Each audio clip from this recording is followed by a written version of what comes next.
grids. He made 2 notes in the system log. His movements were precise, almost ritualistic.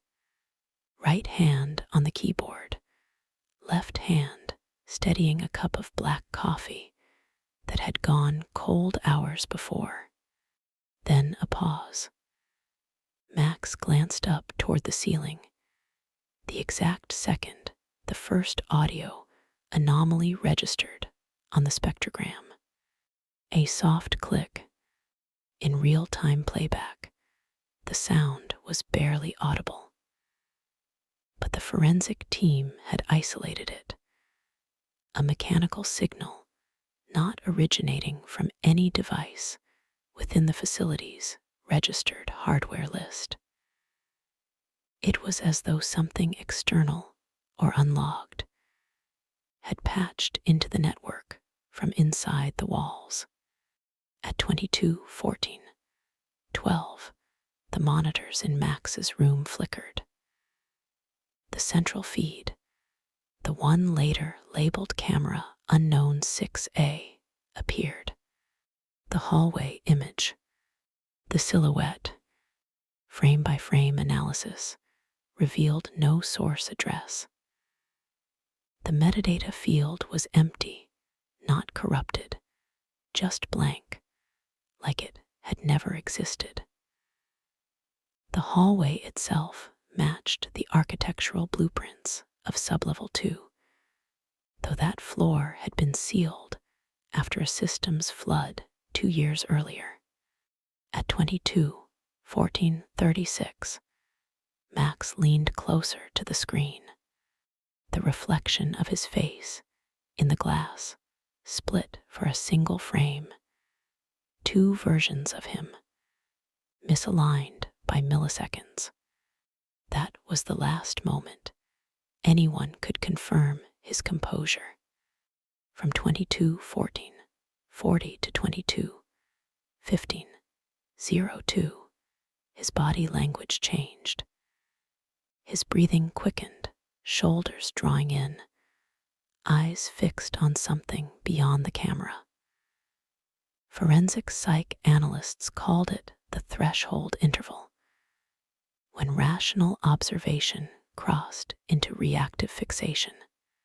At 22:15:09, he moved toward the door. Then the hallway feed shifted slightly, as if the unseen figure turned its head. At 22:15:15, Max opened the door. At 22:15:16, the feed went black. He never reappeared on any internal camera. The reconstruction of the scene took 12 days. Every square meter of the surveillance wing was scanned, cataloged, and logged into the Bureau's incident archive. No trace of blood, struggle, or biological residue was found. The door he had exited through showed no signs of forced entry or malfunction. But the part that disturbed the analysts most wasn't his disappearance. It was what the sensors registered 2 minutes later. At 22:17:03, every motion detector along corridor A2, the hallway Max would have entered, activated simultaneously. The data recorded 14 distinct signatures, all human-sized, moving in perfect synchronization down the corridor. When the response team arrived, the hallway was empty. The narrator remembered the room vividly. The low hum of the power conduits, the faint ozone sent from the equipment, the residual warmth of machines still running processes no one had initiated. On the desk, a single monitor remained powered, its cable detached, yet its screen faintly lit with residual static. In the center of the display, The timestamp 22:14:38 blinked in intervals of 3 seconds. When the screen was photographed, the timestamp vanished in the developed image. The Bureau filed the Ridge facility case under active anomalous disappearance. Officially, the report concluded that Max Delane had suffered a breakdown due to prolonged exposure to investigative stress, possibly fleeing the facility before internal lockdown. But the narration of the footage, the soundless weight of those minutes, made the conclusion untenable, because in the final seconds before the camera went black, a single phrase was recorded on the room's ambient mic. Barely audible under the hum, almost mistaken for feedback. Max's voice, whispering something no one could quite dismiss as coincidence. "I think he's already inside." By the time Joan was cleared to view the Ridge tapes, the Bureau's Media Analysis Division had already combed through every frame. The footage had been tagged, redacted, and reclassified 3 separate times. She was only given access after signing a waiver that used the phrase psychological exposure risk twice. The screening room was small, clinical, a concrete cell dressed up with a projector and a pair of noise-canceling headphones. No windows, one steel door, a security camera positioned just above her shoulder, so the feed would catch her reactions as much as the tape. She didn't ask who would be watching. She already knew. When the footage began, Joan felt the temperature drop. Not literally, more like a pressure change, as if the air had thickened. The familiar flicker of Bureau timestamping flashed in the corner of the frame. 22:13:59. Max appeared, sitting exactly as the report described, head bent, calm, analytical. She leaned forward unconsciously, studying the way he moved, the rhythm of his habits. She knew those patterns. She'd watched them on stakeouts, seen the quiet control he carried like armor. It lasted 90 seconds before the first flicker. Joan pressed pause, rewound 5 seconds, slowed the playback to 0.25 speed. On frame 1832, the reflection in the monitor wavered. Not a jump cut, not a glitch, just a subtle distortion, like heat shimmer. On frame 1833, Max's reflection blinked. But the real Max on screen did not. She exhaled through her nose, forcing her hand steady as she made a note. Potential compression error. Verify codec integrity. It was procedural, rote, something to cling to. She resumed playback. The unknown feed bled into the grid again. Camera unknown 6A Joan froze it on entry. The image was darker than she expected. She lifted the brightness slider, careful not to distort the pixel range. The static resolved into a hallway. Sublevel 2. A corridor she'd walked before the flood. And there it was. The silhouette, not moving, just standing at the far end in the wash of flickering fluorescent light. Human-shaped, but indistinct, as if it refused the camera's resolution. Joan zoomed in, then stopped. The edges didn't sharpen. The closer she got, the more the pixels seemed to rearrange themselves, like oil repelling water. Her hand twitched against the mouse. At 22:14:36, Max leaned forward in the footage. Joan mirrored him without realizing, her face inches from the monitor. The reflection caught her too, her own eyes appearing where his had been seconds before. She froze playback again. 2 frames side by side, one of Max, one of her. Same chair, same angle, same room. For a moment, the distinction felt irrelevant.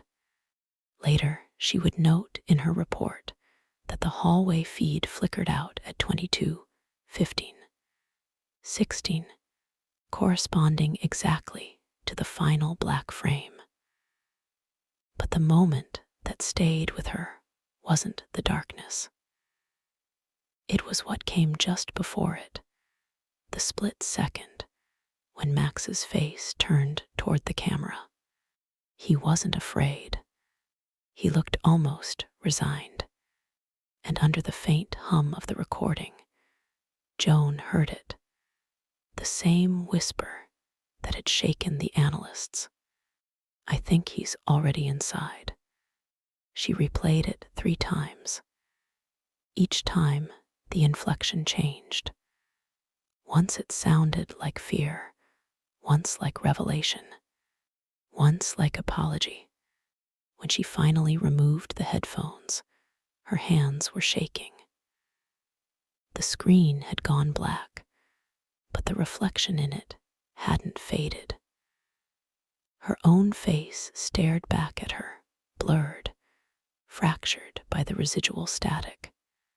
And in the lower corner of the monitor, just under her reflection, a small red dot pulsed once, twice, 3 times. It wasn't part of the playback. It was recording.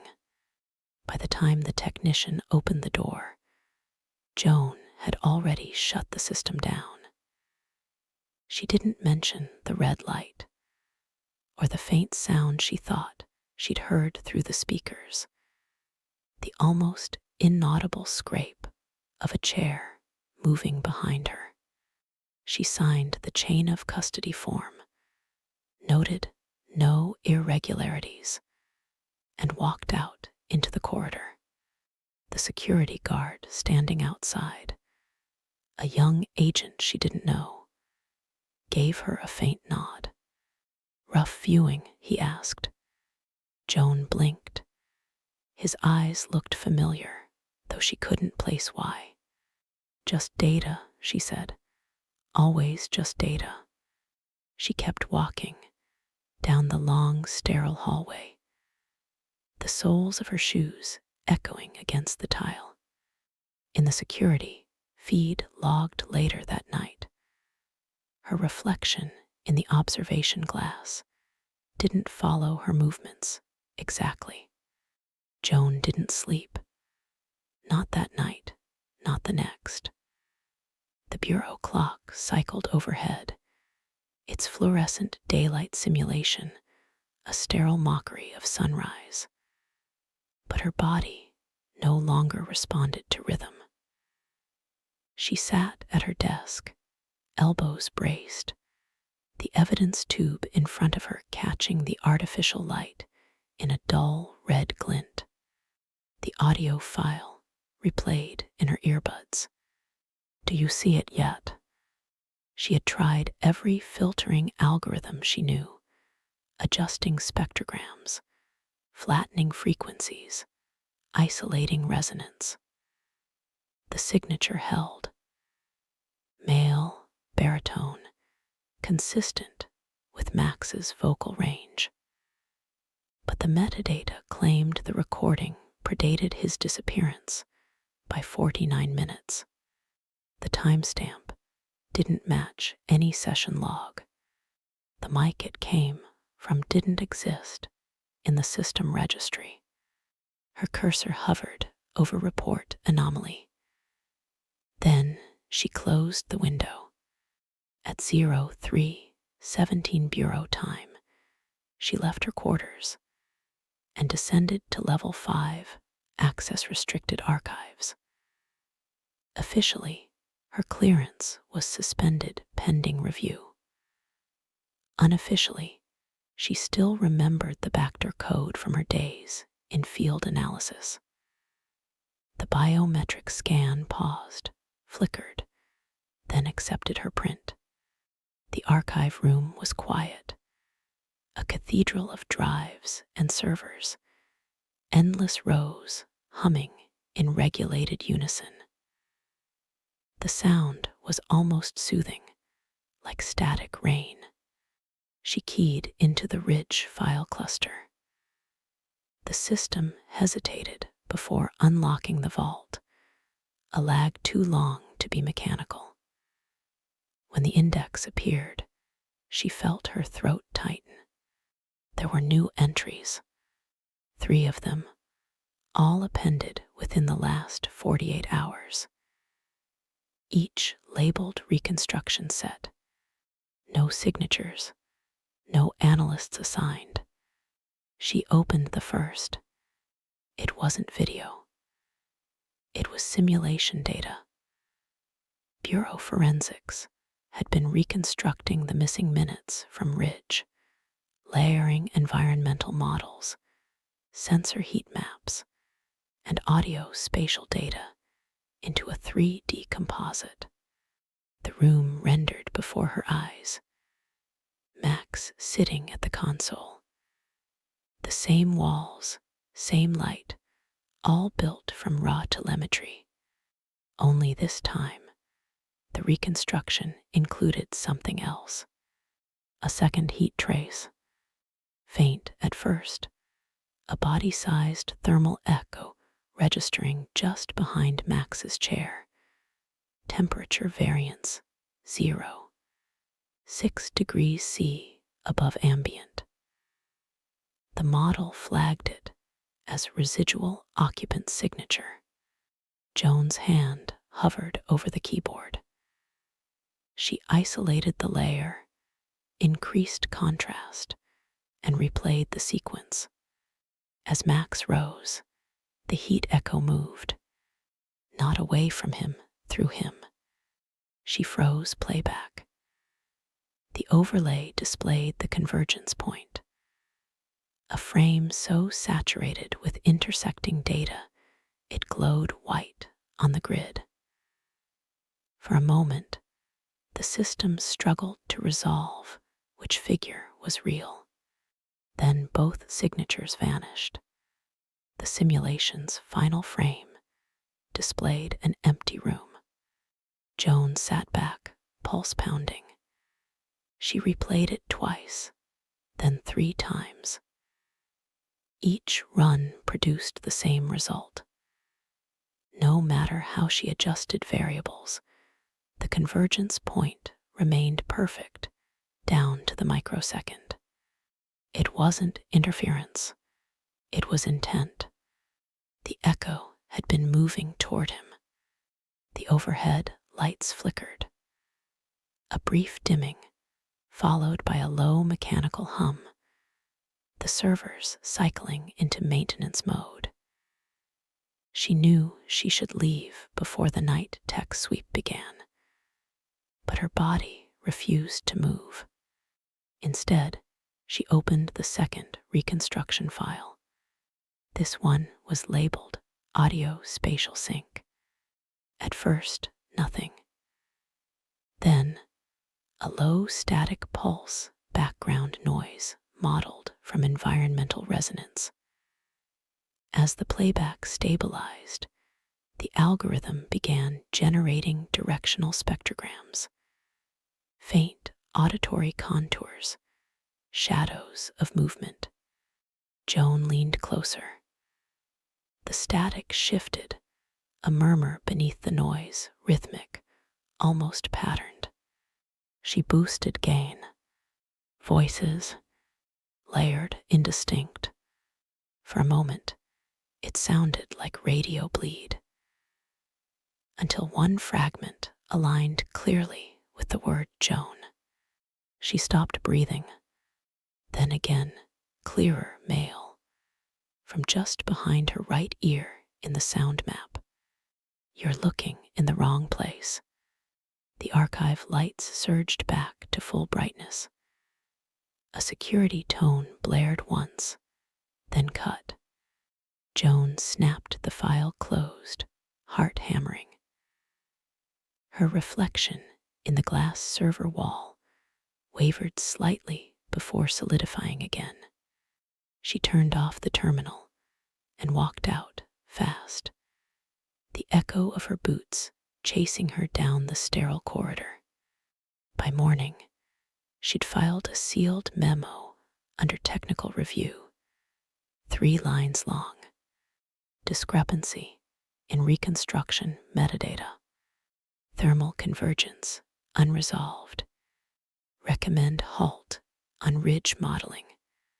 Then she turned off her terminal, locked her quarters, and went to the observation deck on the bureau's upper level. A narrow strip of glass overlooking the sleeping city. Below, dawn was beginning to burn through the fog. The world looked too ordinary to contain what she'd just seen. Her reflection watched her watching it, eyes hollow, expression unreadable. Behind her, down the corridor, a voice carried faintly through the intercom static. Agent Finn, report to level 5. Reconstruction team requesting your presence. She didn't move. The voice repeated, louder. Agent Finn, please confirm receipt. Her reflection blinked once. She hadn't. Chapter 22, Transmission. Recovered transmission. Subject. M.D. Calder, Field Operations Division. Timestamp. 0314 Bureau Standard / Encryption. Layer 9 / Partial Reconstruction. Audio distortion. 00003000012. If this log survives, it means I didn't. That's fine. Just someone needs to hear what really happened. Max's voice is hoarse, brittle around the edges like static, wrapped in exhaustion. The log clicks, wavers, a ghost of a man trying to hold coherence against the weight of interference. Somewhere beneath the distortion, faint environmental data threads through. Rain against metal, slow oscillations of power grids dropping in and out.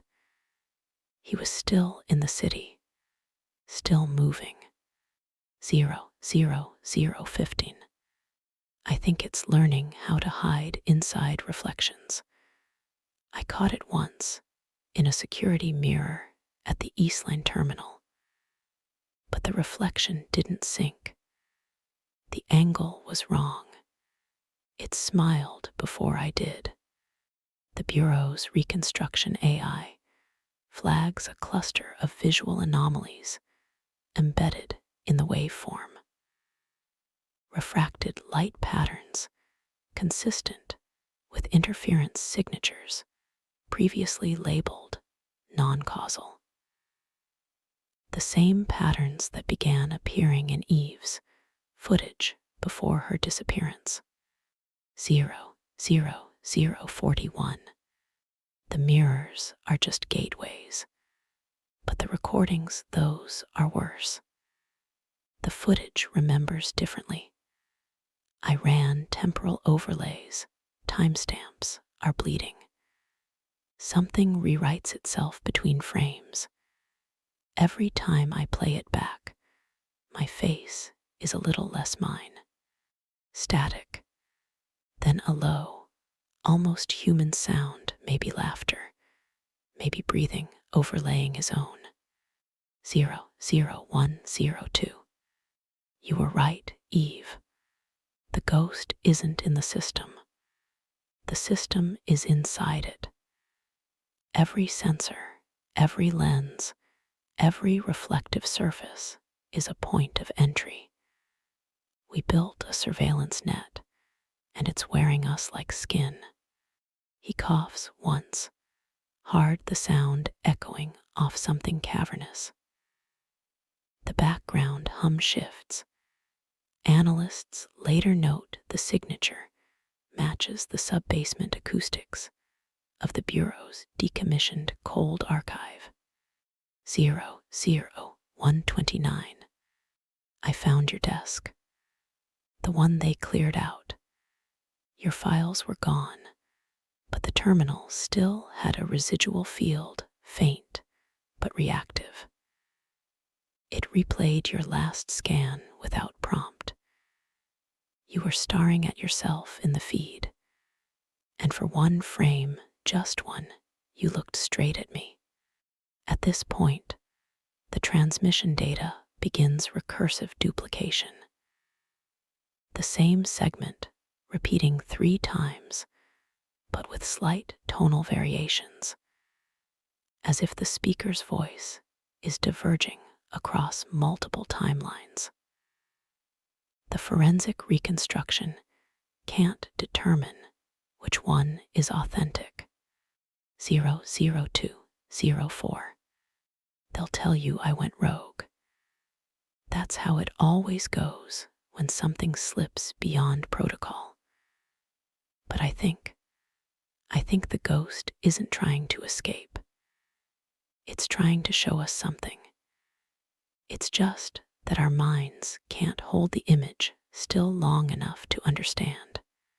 Another silence. Longer, colder. A faint mechanical chime marks the end of a field recorder's battery life. But before the cutoff, there's a fragment, untagged, unindexed. A whisper caught on the audio floor. 00233. She's still in the reflection. The transmission ends there, or rather, loops back to its start, beginning again with the same sentence. But this time, not in Max's voice. If this log survives, it means I didn't. Except now the speaker's cadence is lighter, softer, undeniably Eve.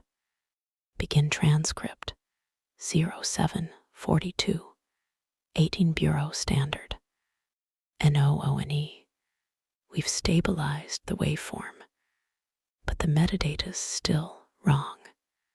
Rias, define wrong, doctor. No one, it's self-replicating. Every time we isolate the original channel, a secondary branch generates identical audio, but altered intonation. Almost like the file is remembering itself differently. Harrow, Calder's dead, has been for 6 weeks. How does a corpse rewrite an encryption signature? No one, he's not rewriting it. The system is. Pause. Clicking of keys. Multiple screens open in rapid succession. The faint echo of overlapping voices begins to distort through the room microphones. Calder's voice, and a fainter, feminine cadence beneath it. REISS, that second voice. You're telling me that's Eve Marin. No one, we compared phonemes. 97% vocal match. Harrow, impossible. Marin, been missing since the Station 12 event. No one, exactly. Which is why I didn't want to play this next part. Audio distortion. As the playback continues, Eve's tone overlaps Max's, their words forming a mirrored conversation. Eve overlay. You looked straight at me. Max base layer. You looked straight at me. Harrow Christ, they're in sync. No one, not quite. The sync ratio is 0.947. A perfect reflection would hit 1.0. This lags behind by 40 milliseconds. Rias, which means what? No one, which means whatever. Talking back isn't playback, it's response. Electric hum grows. The overhead fluorescence flicker. Recording logs note transient electromagnetic spikes in the analysis chamber, frequency matched to the anomalies previously observed in Eve's surveillance review sessions. See Case File 12 Sigma. REISS, you're losing power. Harrow, backups online. Keep the feed rolling. NOONE. Low, listen carefully, right here. At timestamp 2:33, playback resumes. The whisper, she's still in the reflection, loops 3 times, each slower, as though being spoken through deep water. Harrow, that's not just echo. That's modulation. It's building layers. No one, the waveform creating recursive harmonics. The pattern looks almost Rias like language, NOONE like movement, silence. The recording room data logs show a sudden drop in ambient temperature, 3 degrees C over 8 seconds. The glass observation wall clouds with condensation, and the analysts, without realizing it, shift their attention toward their own reflections in it. For a moment, all 3 appear perfectly still. Then, faintly, only the reflections blink. End transcript 074612. Post-incident note, DDFC internal. Containment protocols enacted at 0747. Subject file, Calder transmission, quarantined to cold archive layer 3. Subsequent access prohibited under Directive 9 Delta, pending review. However, 3 hours later, a new entry appeared in the Bureau's secure archive, not uploaded by any registered user. New file, DATSTD. Title, Reflections 002. Author ID, E. Marin. Timestamp, tomorrow. The playback console hummed softly in the observation bay. A narrow room, low light, the glass walls half reflective, just enough to make the viewer aware of themselves. I had been assigned to audit the Calder transmission, confirm the metadata integrity, finalize the closure note. Routine procedural work, something to occupy an afternoon. But the file wasn't still. Every time the playback loop reached the 20-minute mark, the spectral visualizer glitched, not sharply, but in a way that suggested hesitation, like an intelligence checking whether I was still watching. At first, I thought it was fatigue. The Bureau's archival bays were perpetually low oxygen, pressurized to protect analog components, and the recycled air dried your eyes fast. But when I looked up from the monitor, the timestamp counter in the corner of the screen had changed. 1423, 07 1423 0, 8 right arrow 1423 07. A skip backward, a second that repeated itself. I toggled the analysis feed, ran the checksum again. No anomalies registered. Yet the counter continued to move, hesitating between digits as though time itself were buffering. And then the waveform spoke, not in sound at first, but in pattern. The spectrogram began to draw, tiny oscillations tracing lines that coalesced into symbols, letters maybe, or noise. But the symmetry was too deliberate. I tried to capture a still image, but the console refused the input. System notice, file locked. Live channel DTCTD. That shouldn't have been possible.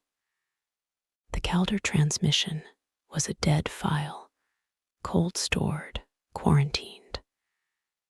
No active connections, no network relay.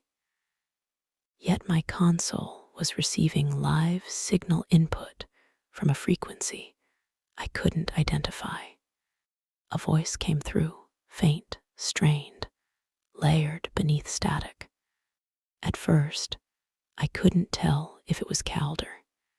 Voice, you're looking the wrong way. My reflection in the glass shifted, or seemed to. A trick of light, maybe. The sound dampening here could play with your perception. Reflections swam faintly when the monitor brightness changed. But the movement didn't align with me, not precisely. The mirrored version of my head turned a fraction slower. Voice, she's not gone. You're replaying her. I muted the feed. Silence for one breath.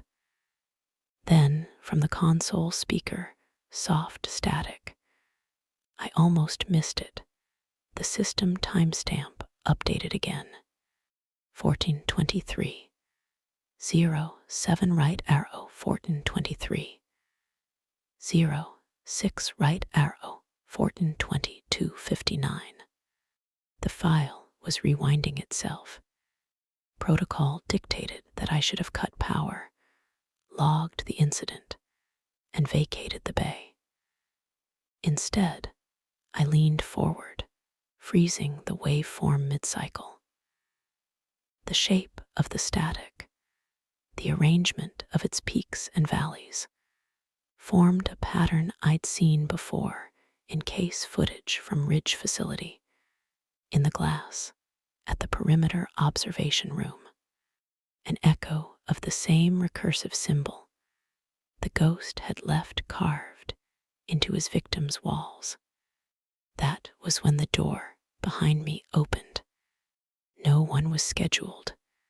I had locked the lab. I turned, the air hissed from the pressure seal. And for a moment, I thought I saw Calder standing there in the glass reflection. One shoulder turned, as though mid-conversation with someone I couldn't see. But the space behind me was empty. The voice returned, clearer now, balanced perfectly in stereo, coming from both speakers, and yet localized inside the room. Voice, she found the mirror. You found the recording. Tell me which of you was first. The spectrogram spiked, a bright vertical column of noise that lasted less than a second. But in that instant, all lights in the bay flickered. The monitors went white, and across the glass wall, I saw my own face, blurred, ghosting into two, one image slightly behind the other, out of sync. Then the recording resumed, seamlessly, as though nothing had happened. The timestamp now read 14:24:02. Consistent, no errors. I played the segment again. The anomaly was gone. No live signal, no voice, just static, procedural silence. Still, I wrote in the report. Subject file, exhibits spontaneous, self-corrective behavior inconsistent with any known compression algorithm. Possible contamination by analog bleed from prior ridge transmissions.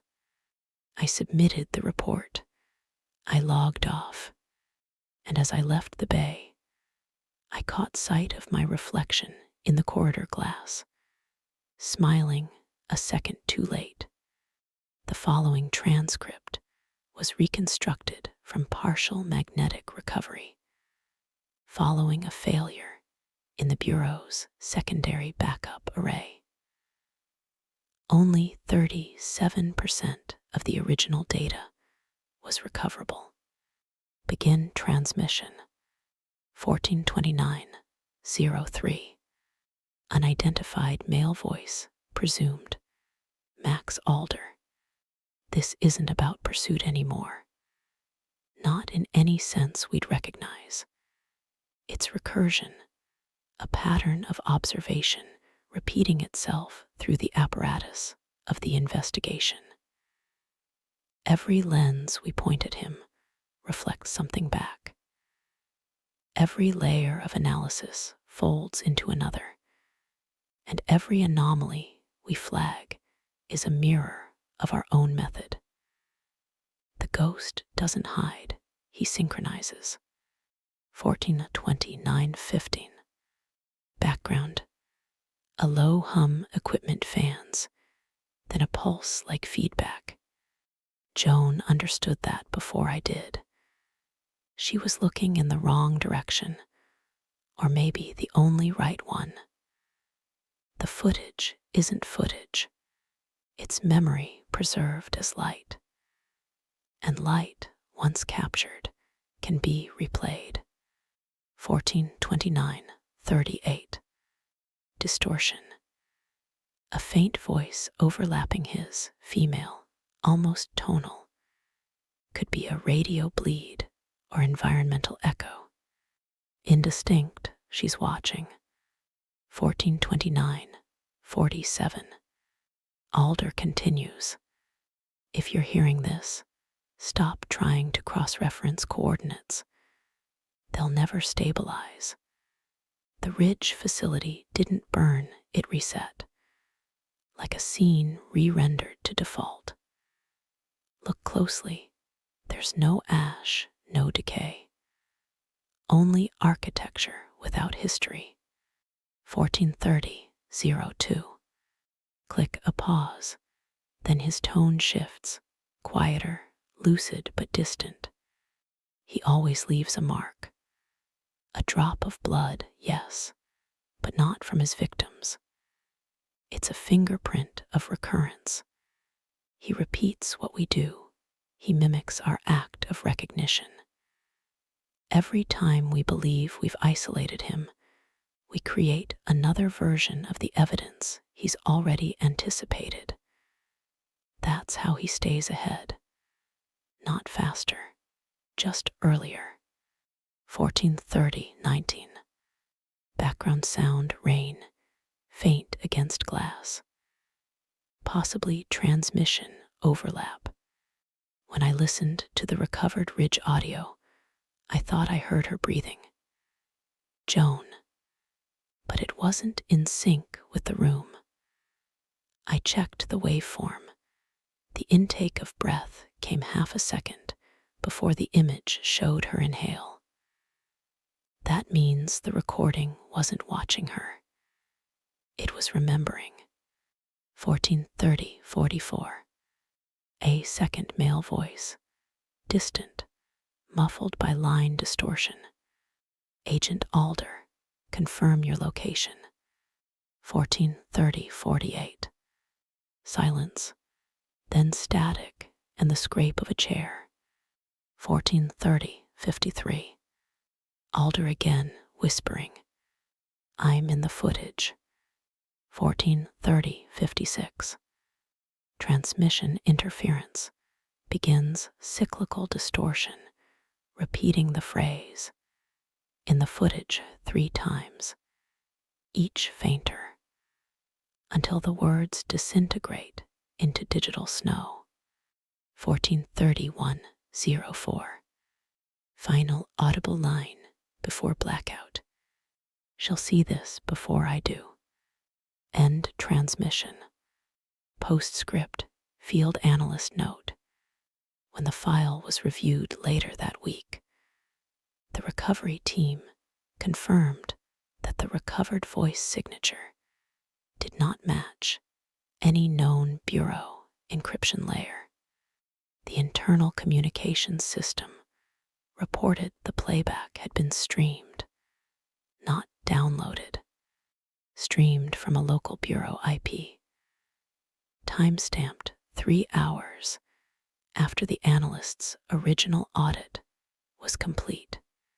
But there were no personnel logged in the facility at that time. Access logs showed only one biometric confirmation. User ID, FinJ. Status, inactive medical leave.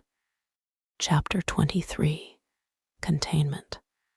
The Bureau had reassigned her to light duty, a polite phrase that meant containment. Joan sat alone in a windowless room deep within the technical review wing, an administrative limbo where unfinished cases went to die. The air carried that particular smell of overused circuits and recycled coffee. Fluorescent bulbs hummed faintly above her, too steady to be comfortable, a frequency that seemed to vibrate against her skull after a few hours. 3 weeks since Ridge. 3 weeks since Max Alder's disappearance, officially lost during transfer. And the Bureau's silence had hardened into something close to ritual. Her clearance was technically active, but her access had been narrowed to a single partitioned console, a monitored system that logged every keystroke. They called it supervised clearance. She called it watching her drown through glass. The cursor blinked on an empty line of text, waiting for her to confirm the latest audit report. Another reclassification, another procedural death certificate. She typed automatically. Subject file, closed for cause. Then she stopped, because something flickered at the bottom of the monitor. Not a message, not a pop-up, but a ghosting of pixels, as though a line of code had been written beneath the display, invisible until the refresh cycle caught it. It lasted less than a second. A single phrase in white text before the interface reset. Playback available. She leaned forward. No open audio file. No video. But the cursor had moved. The machine's idle state had broken. A small, almost imperceptible delay before the next command prompt appeared. Joan typed in a manual query. List playback cache. The terminal returned a single file name. Calder log 22.4 recover. She froze. The title wasn't hers. It was the designation of the encrypted bureau backup she'd heard referenced in internal chatter. The same one analysts claimed contained Alder's final transmission. Her throat went dry. The screen blinked again. The cursor jumped, typing on its own. Run YN. Her finger hovered over the key. She thought of Ridge, the glass, the static, the impossible light. Then she pressed Y. The console stuttered. The hum of the fluorescent bulbs deepened, a subtle pitch shift that made the air vibrate through her bones. The playback began. Not sound at first, just low broadband static, like a live channel struggling to stabilize. Then, "Max faint, you're late." Her stomach tightened. She rewound instinctively. The file was timestamped today. Not archived, not historical, live. Joan's pulse quickened. She isolated the line, ran a spectral analysis. No correlation.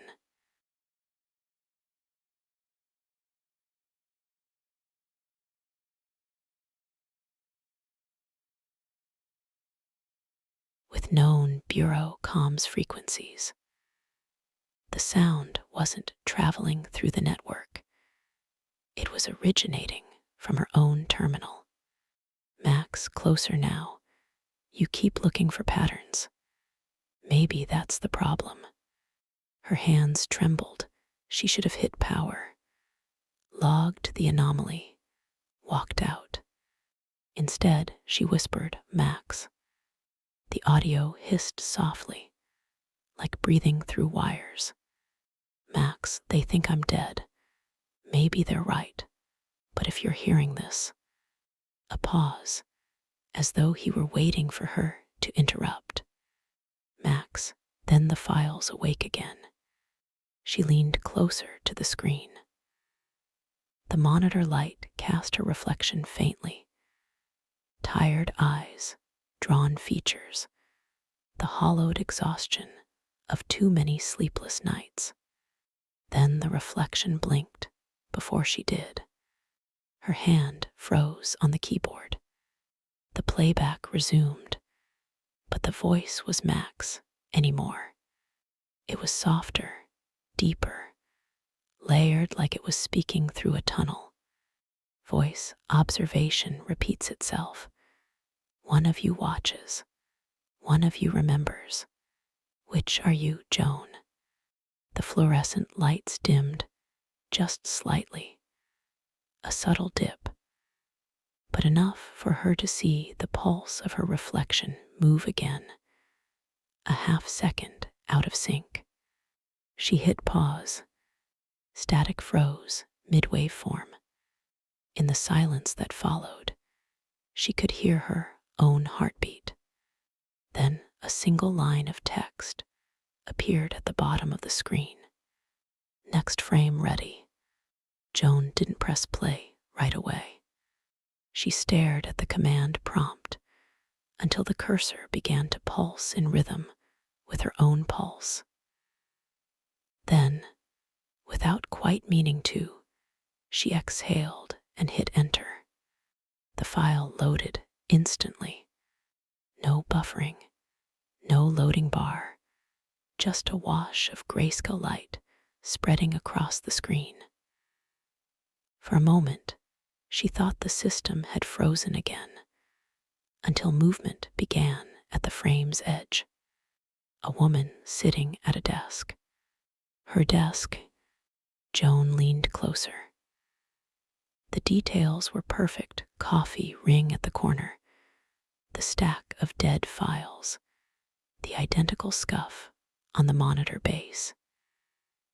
Even the reflection of fluorescent light overhead was precise. But what made her throat tighten was the timing. The recording was now.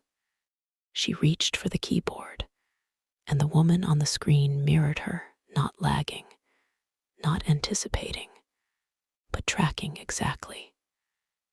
Every movement in perfect synchrony, until, suddenly, her reflection turned its head. Not toward her, but slightly past the camera's line of sight, towards something behind her. Joan froze. Her peripheral vision caught nothing, no shadow, no sound. But the woman on the screen tilted her head again, as if listening to a whisper Joan couldn't hear. The console flickered. In the upper right corner, a live feed indicator blinked red. Transmit. active. She hadn't authorized that. Joan typed a system override. Kill process. The cursor returned. Access DNID. She tried again. Same response. A low hum began beneath the static, not mechanical, but rhythmic, like the slow beat of a pulse through a wall. She reached for her radio, but before she could lift it, her headset crackled to life on its own channel. Supervisor, COMMS. Agent Finn, confirm status. Your feed's looping. She flinched. The supervisor's voice, clipped, neutral, was filtered through the Bureau's internal network. JOAN, I'm here. There's a playback anomaly. Someone's accessing the Ridge archive remotely. Supervisor, negative. That server offline. We're watching your screen from Control 2. You're staring at a blank console. Her stomach dropped. She looked again at the monitor. Not blank. The live feed still played, her mirrored self moving slightly slower now, as though underwater. Then the image leaned close to the camera and whispered something she couldn't hear, and the room temperature fell sharply, the hum flattening into pure static. JOAN into radio. What do you see right now? Supervisor, nothing. You're not moving. Her gaze snapped to the corner security camera. A small black dome set into the ceiling. The red light above it blinked once, twice, then went dark. The monitor's brightness surged, flooding the room with white light. When it dimmed again, the reflection on the glass showed two figures sitting at the desk. Herself and the man beside her. Max. He looked the way he had in Ridge's final hours. Unshaven, hollow-eyed, yet composed. His gaze met hers through the glass, calm, almost kind. He didn't move his mouth, but his voice arrived through the console speakers, steady and low. Max, they'll think it's feedback. Don't argue, just listen. Her throat tightened. You're dead. Max, that's relative. The feed warped. The pixels folded inward, reducing both of their faces to fragments of light. Max, you asked what the pattern meant. It's not the killer. It's the investigation. We've been the instrument all along. Observation creates the ghost. She shook her head. No. Max, you watch long enough, and the thing learns to see itself. The transmission broke into 3 bands of static, each flickering slightly out of phase, like film reels overlapping. Behind his fatting outline, shapes began to appear, not distinct figures, but the outlines of multiple rooms, multiple times, each one containing the same table, the same chair, the same woman leaning forward toward the same screen, and in each, a single drop of red marked the corner of the desk. Joan reached to shut down the terminal. The screen responded, half a second too late. The final frame locked on her reflection. 2 faces, 1 smile. Then black. Control room audio log. 2 minutes later. Supervisor. Finn's feed cut mid-report. She's still in the room. Tech, negative visual. The cameras showing a continuous loop from earlier in the session. She hasn't moved. Supervisor, she has to be there. Send security. Tech, sir, look at this timestamp. Supervisor, what about it? Tech, it's set tomorrow. The tape hissed faintly under the bureau's audio stabilizer. That familiar whisper of static, like distant surf. For 10 long seconds, there was only that. Then Max's voice broke through, raw, uneven, his tone somewhere between exhaustion and awe. If anyone finds this, I'm still not sure what I've been seeing. It's not light. It's not sound. It's something between. A frequency under the noise floor. His breathing quickened. The mic picked up a shuffling sound, fabric against metal, a faint scrape. They move inside reflections. Not in mirrors, exactly. More like the reflective residue of events. You can't look directly. You have to triangulate them from multiple feeds. Dr. Hale sat frozen, hands hovering over the keyboard. She reviewed hundreds of post-mortem recordings, but nothing like this. Max's tone had that quiet certainty of someone whose mind had already crossed some internal event horizon. I thought it was surveillance drift, corrupted timestamps, recursive feedback. But then the data started anticipating me. The cameras turn before I enter frame. He exhaled shakily, and there was a small crackle of interference, like something brushing the mic, or whispering just beyond the edge of frequency. They're watching through us. Not the cameras, not the feeds. We're the conduits. The veil isn't behind the image, it's inside the observation.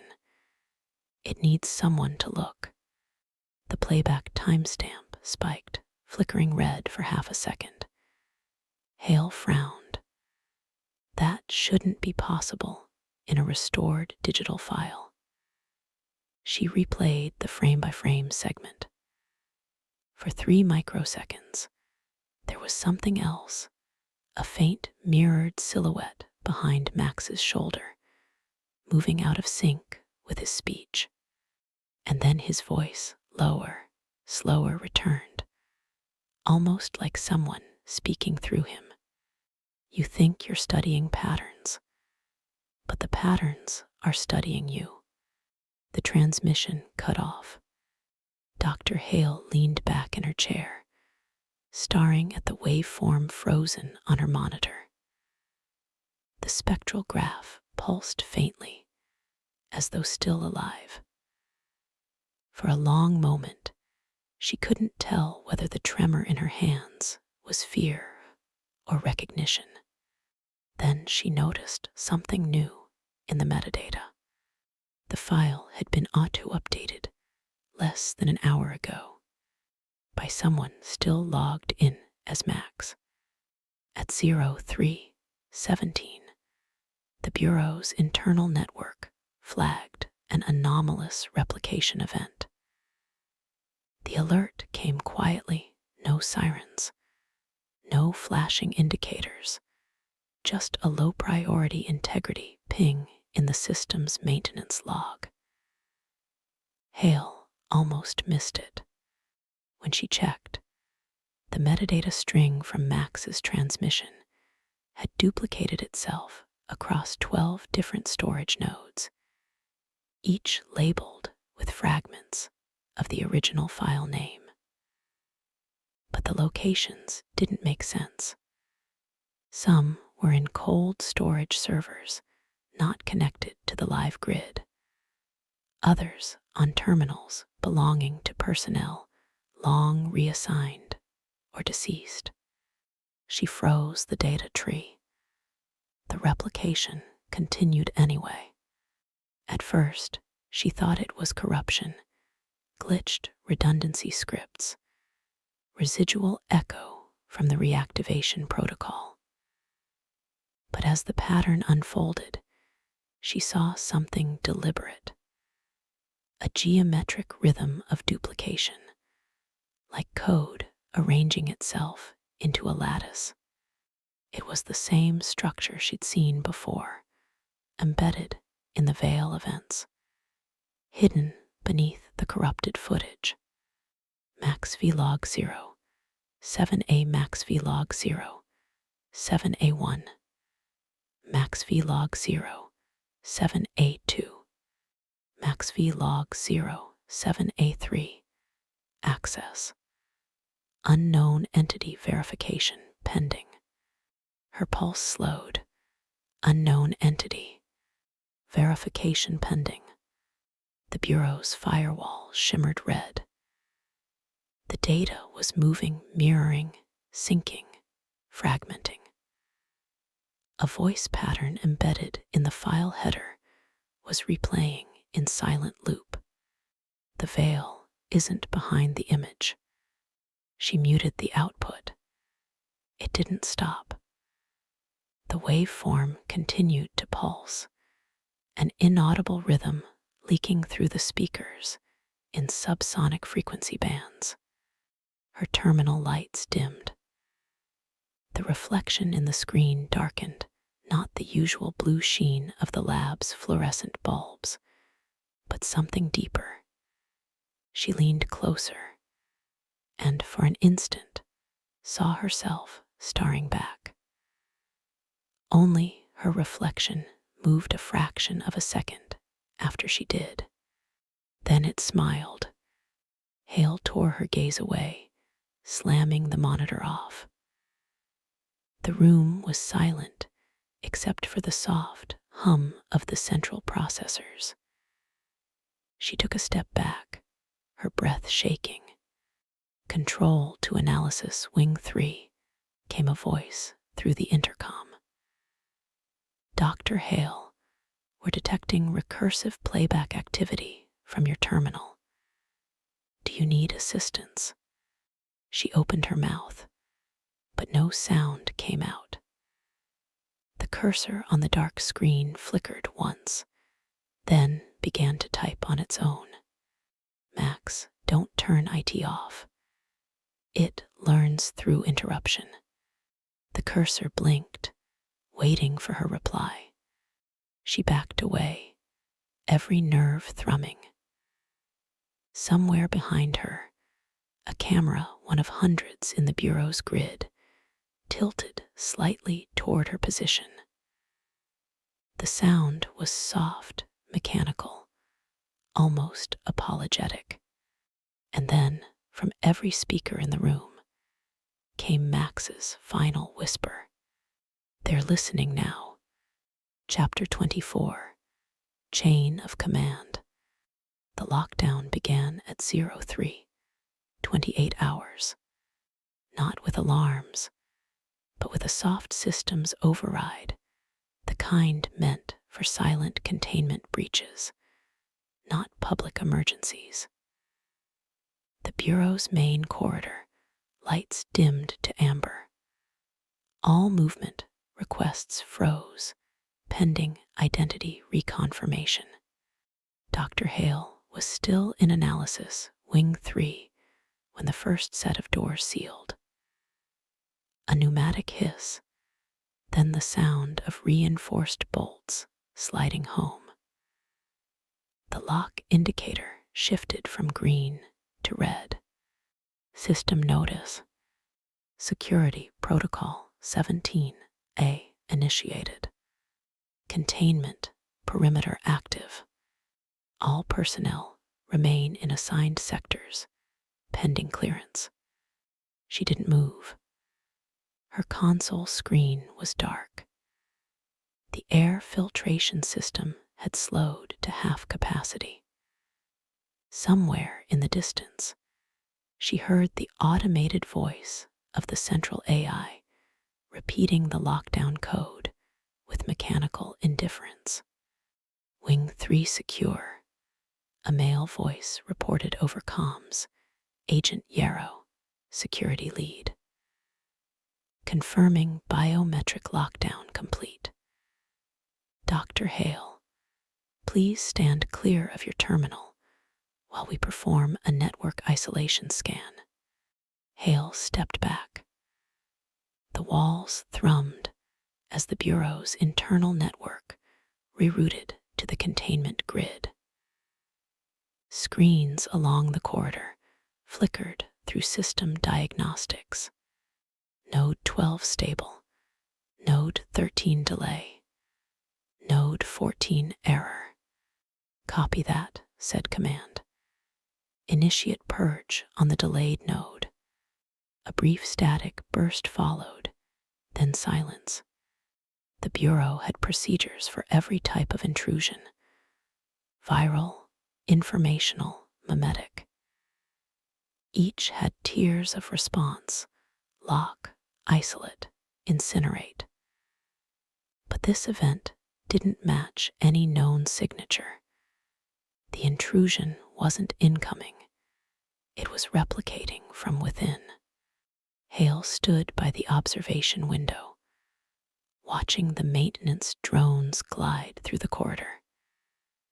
They were reprogrammed to perform physical disconnections, cutting fiber conduits, sealing thermal ports.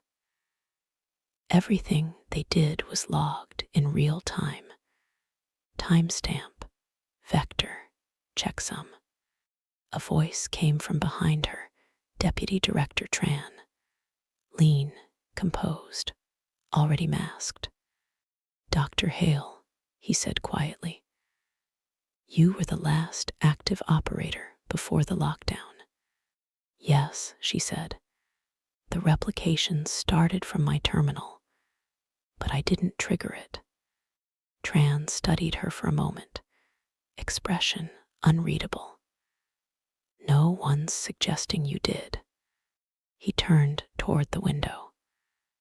But something inside the system used your credentials.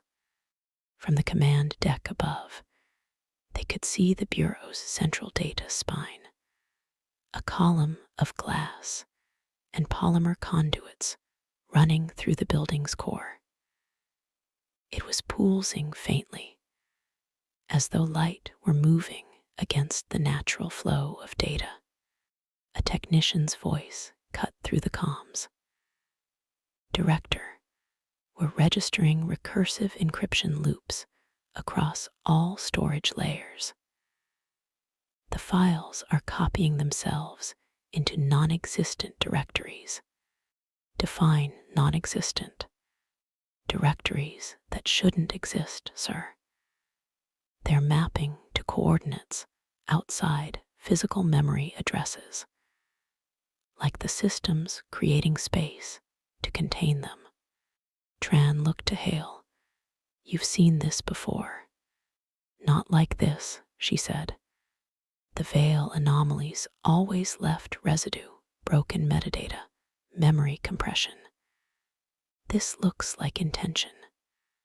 Structure. Her words hung in the air. Intention. The Bureau's internal lights dimmed again. An automated voice spoke through the comm grid flat, uninflected. Notice, containment breach unlikely. Cognitive interference, threshold at 0.7%. Maintain observation. But every person in the control room heard it differently. The phrasing shifted subtly, tone modulating mid-sentence. For one operator, it said, maintain observation. For another, maintain obedience. Tran rubbed his temple. Shut down vocal outputs. Run a deep system cleanse. No voice transmission without physical verification. The technician hesitated. Sir, if the interference is cognitive. Tran's gaze hardened. Do it. The room fell silent as the voice systems shut down. All that remained was the hum of servers and the faint pulse of light climbing the data spine like a heartbeat. Hale looked at her blank screen. A new line of text appeared without command input. Do not purge.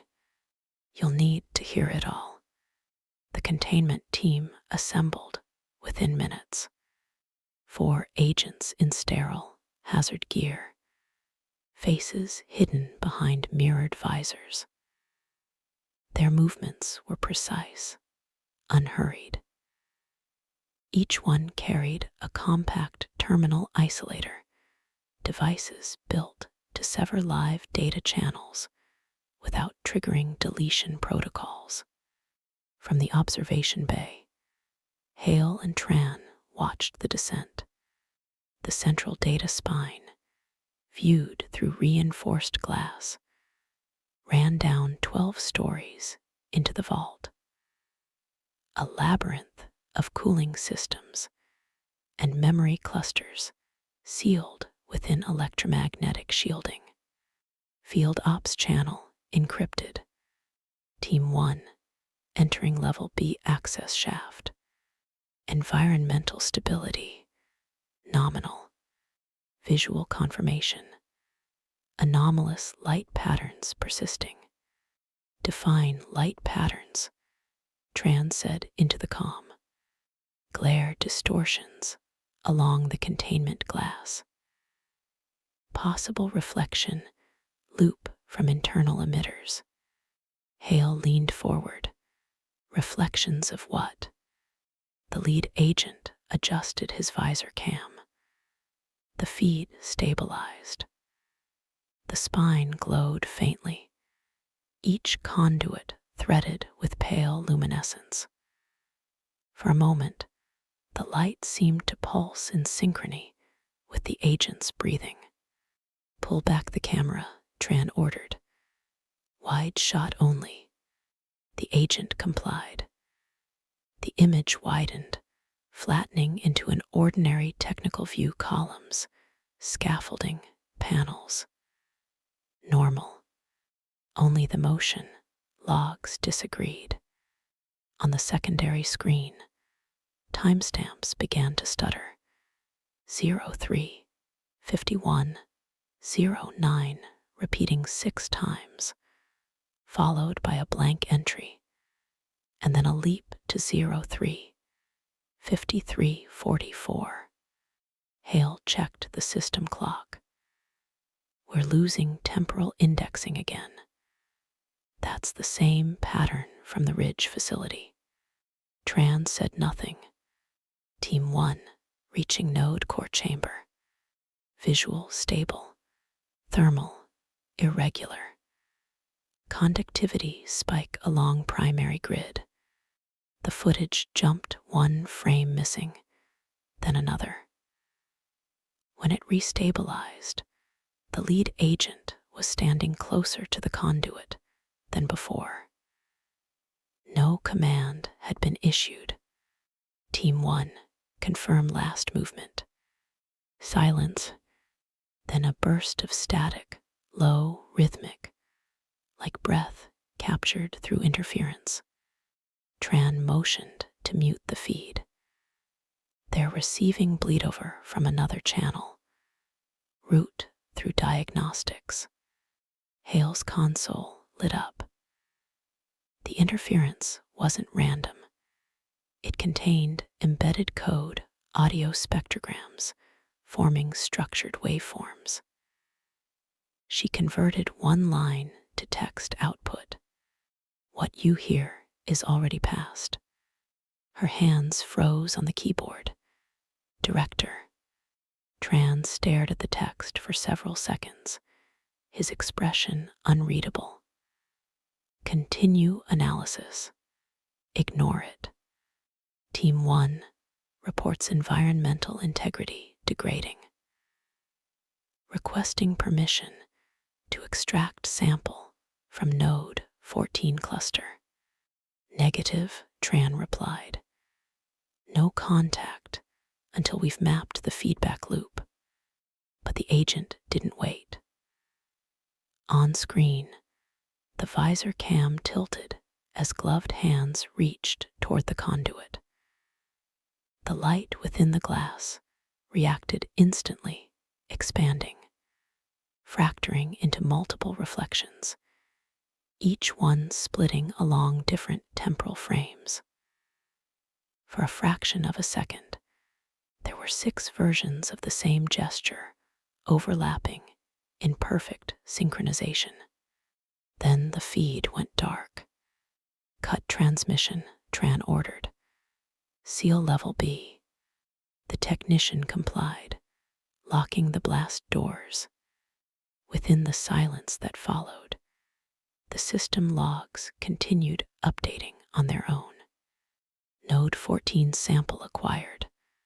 Transfer pending. Operator, Dr. Joan Hale. Tran turned slowly toward her. That's impossible, she said. I haven't logged into field channels since the lockdown. He said nothing, just stared. The containment bay lights flickered once, then steadied. A secondary terminal activated behind them, one that hadn't been powered since the first Ridge incident. Its fan whirred to life, screen booting into the Bureau's archival interface. A single line appeared on the otherwise empty display. File recovery complete. Subject M. Alder. Status active location unknown. Hale took a step closer. The cursor blinked, steady, mechanical. Yet for a moment, it seemed to pulse in rhythm with her pulse, each flash an echo of breath. Tran exhaled slowly. Is that part of the replication event? I don't know, she said. But if the system thinks Alder's active, then the ghost isn't the only one still inside. They stood in silence as the building's internal temperature shifted, subtle, measurable. The sensors recorded it all: pressure variances, static readings, heartbeat intervals. Nothing they could classify as a threat, yet every metric implied one. From somewhere within the vault, a faint chime echoed up the data spine, 3 notes, like a forgotten system tone. The console printed one more line before going dark again. Not every file WANTS to be erased. 03:59 a.m. Bureau Forensic Data Containment Facility. The emergency protocols initiated in under 2 minutes. Every corridor sealed, every unsecured terminal powered down. An isolation sweep rolled through the Bureau's servers, cutting external uplinks, reducing the entire building to a self-contained machine, a digital lung holding its breath. Hale remained at her console, the blue monitor light deepening the hollows beneath her eyes. The containment alarm had faded to a low, steady pulse, measured, clinical. Behind her, Tran was speaking into the calm with the command division. Yes, full lockdown. No remote commands until we verify the system's integrity. And no one reboots level B. Static, then a clipped acknowledgement. The internal glass doors sealed with a hydraulic hiss. Hale could see her own reflection in them, small, sharp, and flickering, with residual screen light. It reminded her too much of the Ridge security footage, where the ghost had always seemed to stand just outside the camera's focus, half in the frame, half in reflection. She turned away from it. On her screen, the file logs continued to update themselves despite the isolation. Data recovery, node 14 sample.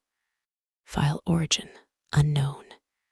Receiver, M /active status confirmed. Tran, she said quietly. The system's rebuilding a user account. He moved closer, scanning the metadata. Impossible. His credentials were purged. I know, but the timestamp on the reactivation isn't random. It's 5 minutes after the containment breach. That made Tran pause. So the breach triggered it. No, she said, voice tightening. The rebuild triggered the breach. He didn't respond. There wasn't much to say. 04:08 a.m. Containment sublevel B. The recovery team's secondary feed came back online. 3 of the 4 agents had retreated to the service corridor. The 4th, Riva's team lead, was still inside the vault. The chamber camera showed her standing motionless beside the conduit, visor dark, suit sensors indicating stable vitals. Team 2, confirm Rivas's condition, Tran said into the comm. She's upright, Director, non-responsive. Attempting proximity scan. The proximity ping returned something strange, an echo, like an identical sensor signature, a half-meter offset from her actual position. Repeat scan, Hale said. Confirmed dual signal. The system's reading her twice. The temperature monitors flickered. Hale felt the air shift, cool and dry, carrying the metallic tang of ozone. The lights dimmed to standby mode automatically, power rerouted to containment shielding. Then over the open line, Rivas's voice. Director, the reflections breathing. The sentence hit like a physical sound. Tran froze. Repeat, agent.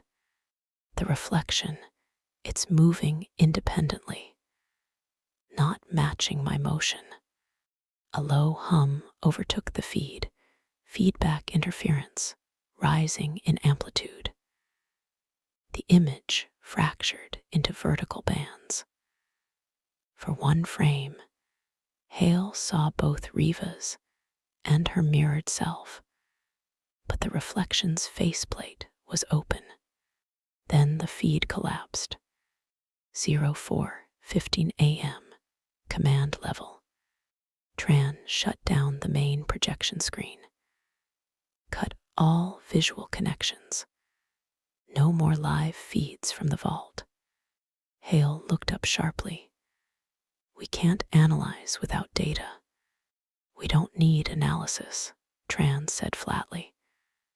We need containment. She turned back to her own monitor.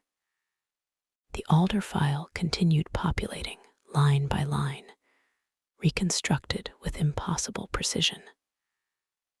Log entries, GPS traces, bureau clearance memos, case notes. Every document looked authentic, including internal communications Hale herself had written months ago. Except none of this should exist. It was like someone or something had built a perfect echo of Max, Alder's digital life. She opened one recovered file. It contained a single paragraph, time-stamped to the minute of his disappearance. They'll call it noise, Joan. They always do. But you can't contain noise. It finds its own frequency.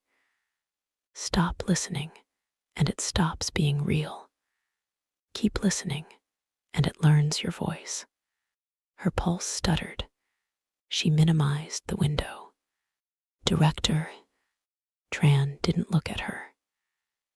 He was still on the comm with Central Command, instructing technicians to physically disconnect the fiber uplinks. Hale stood. If the system's reconstructing files autonomously, cutting the line won't help.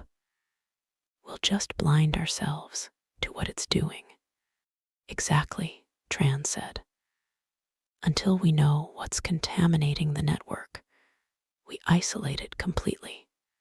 And if it isn't a contaminant, he turned toward her, meaning what? She hesitated, meaning it's behaving like an intelligence, selective replication, context awareness. That's not possible. No, she said softly.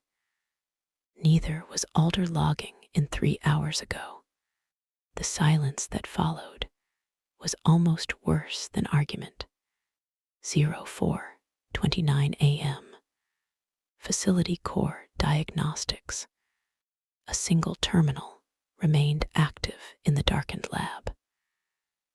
Hale had rerouted it to a secure offline mode, monitoring the system's internal memory allocation.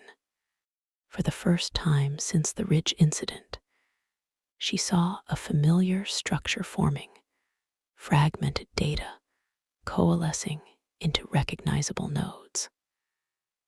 The pattern, a grid of mirrored values, recursive loops branching outward like neural connections. At the center, node 14/MA, she hovered her cursor over the identifier. The moment she did, the CPU usage spiked to 100%.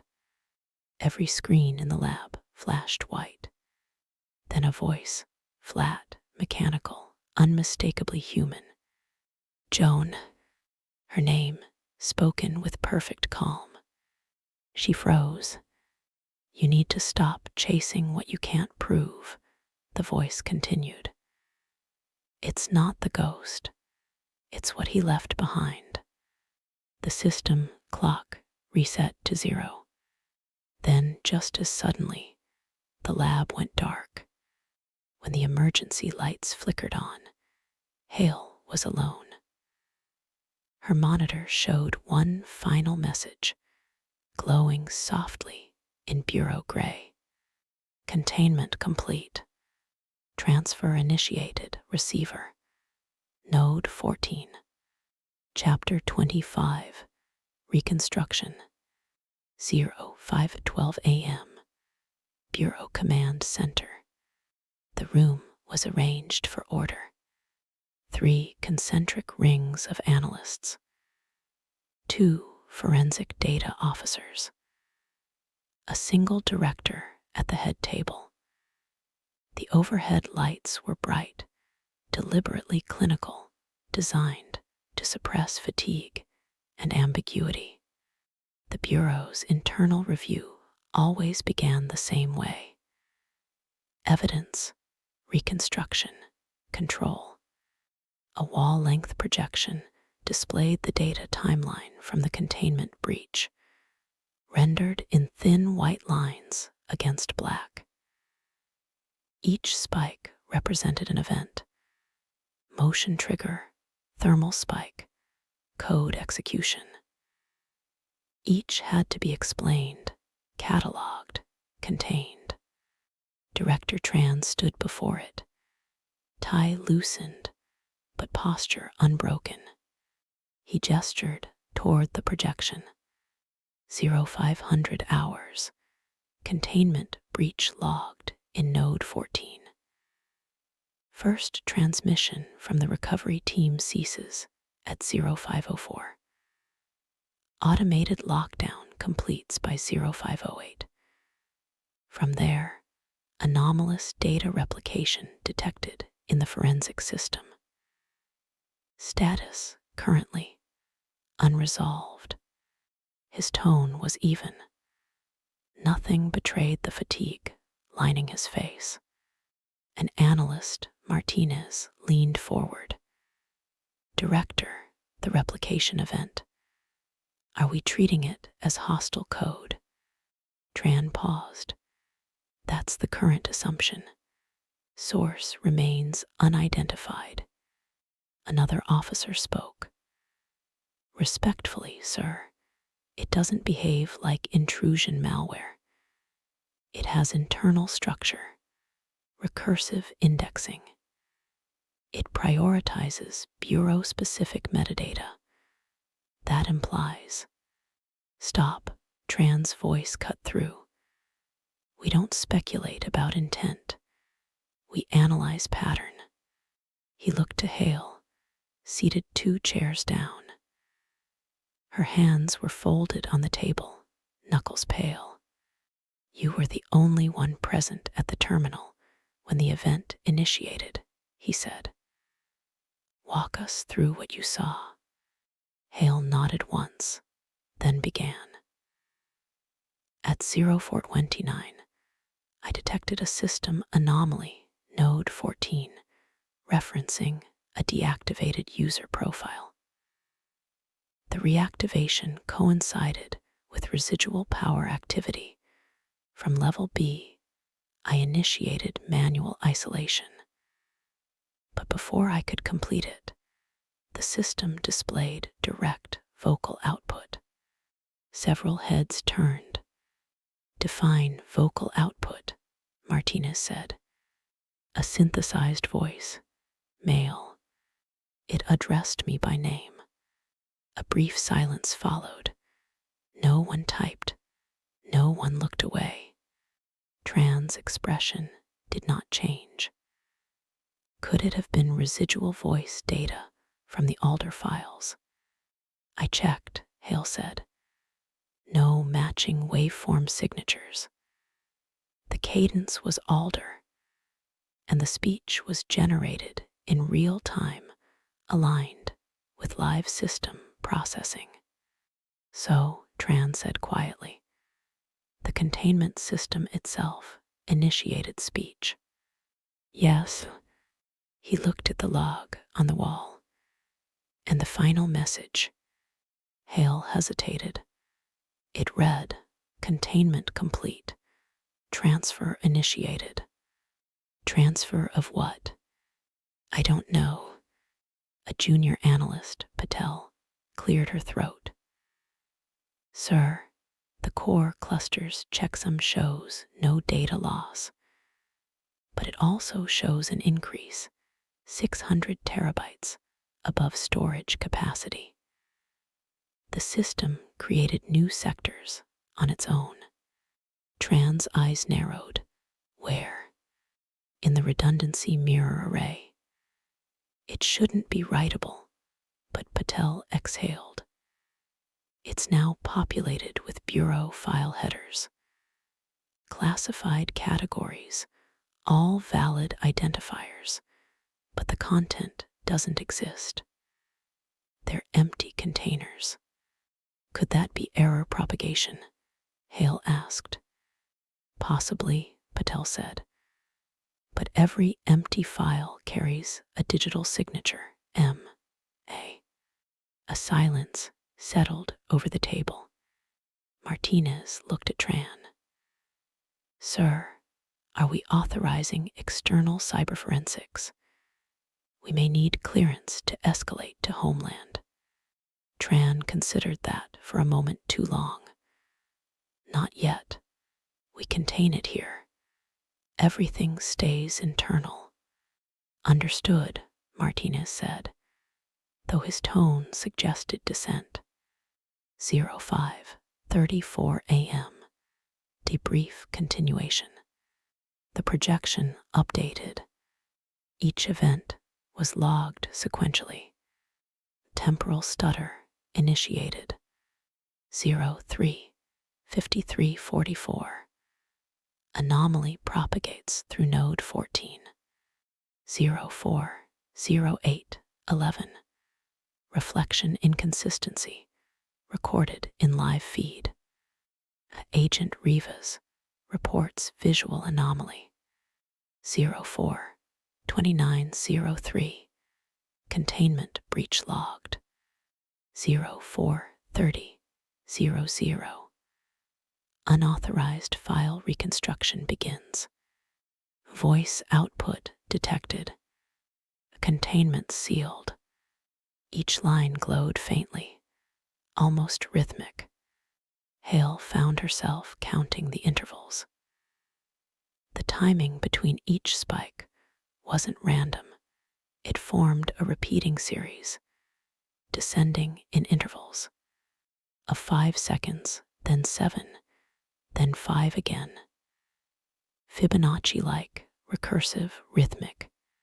She caught herself tapping the same rhythm on the tabletop before she realized it. Tran's voice broke her focus. We'll conduct a physical sweep of level B at 700. Every system remains offline until then. No external connections. No wireless access. What about Rivas?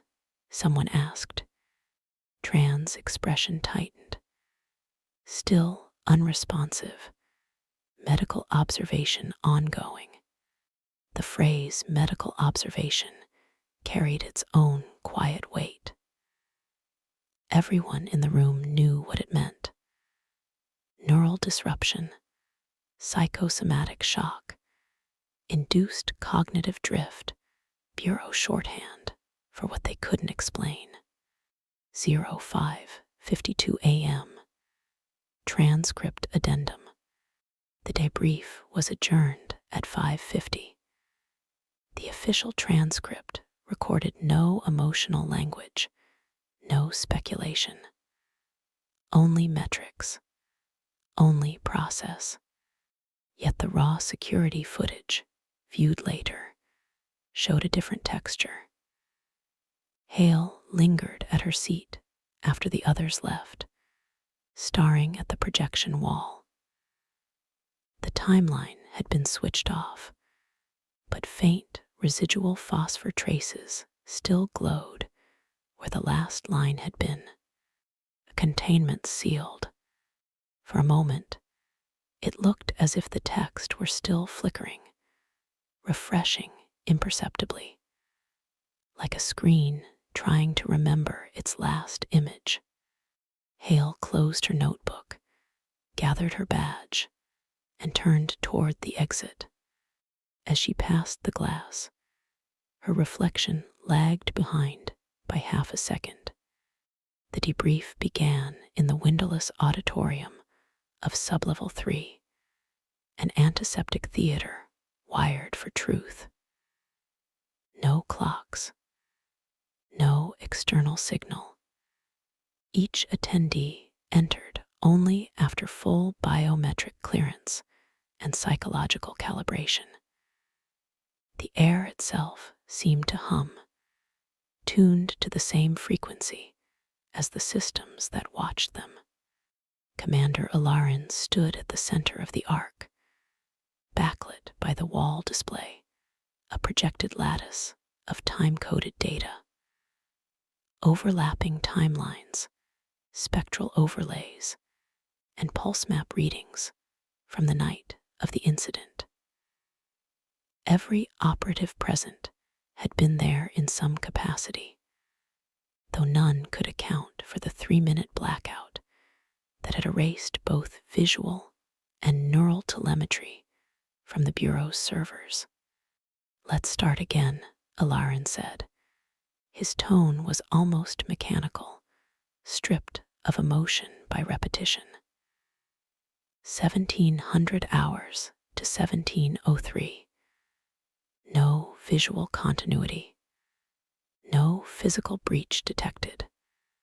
No exit signatures. The table of analysts, still in bureau grays, watched as a series of recovered stills appeared grainy, time-stamped, each showing a slightly different alignment of the same corridor. Shadows did not correspond between frames. Reflections lagged. One image had no operative visible at all, though the biometric tag identified 3 in the space. Dr. Mira Vance, lead for temporal pattern analysis, spoke quietly. The data doesn't show deletion. It shows duplication collapse, like 2 recordings overwrote each other in real time. Alarin didn't move. You're suggesting overlap. Not overlap, Vance replied. Superposition. 2 observational frames occupying the same second. One was real, one was, she hesitated, an afterimage that shouldn't exist. Silence rippled through the room. Max's voice log, recovered 2 days earlier, was now part of the evidentiary package. The technicians queued it up on the central console. The playback was grainy, distorted by static bursts, but his tone was calm, clinical. Movement inside the lens itself, not reflection. The angles don't obey optical law. It's as if the recording medium is aware of being watched. The log cut out. Next fragment, Alarin ordered. A second clip began. This one carried faint background distortion, like wind through a vent.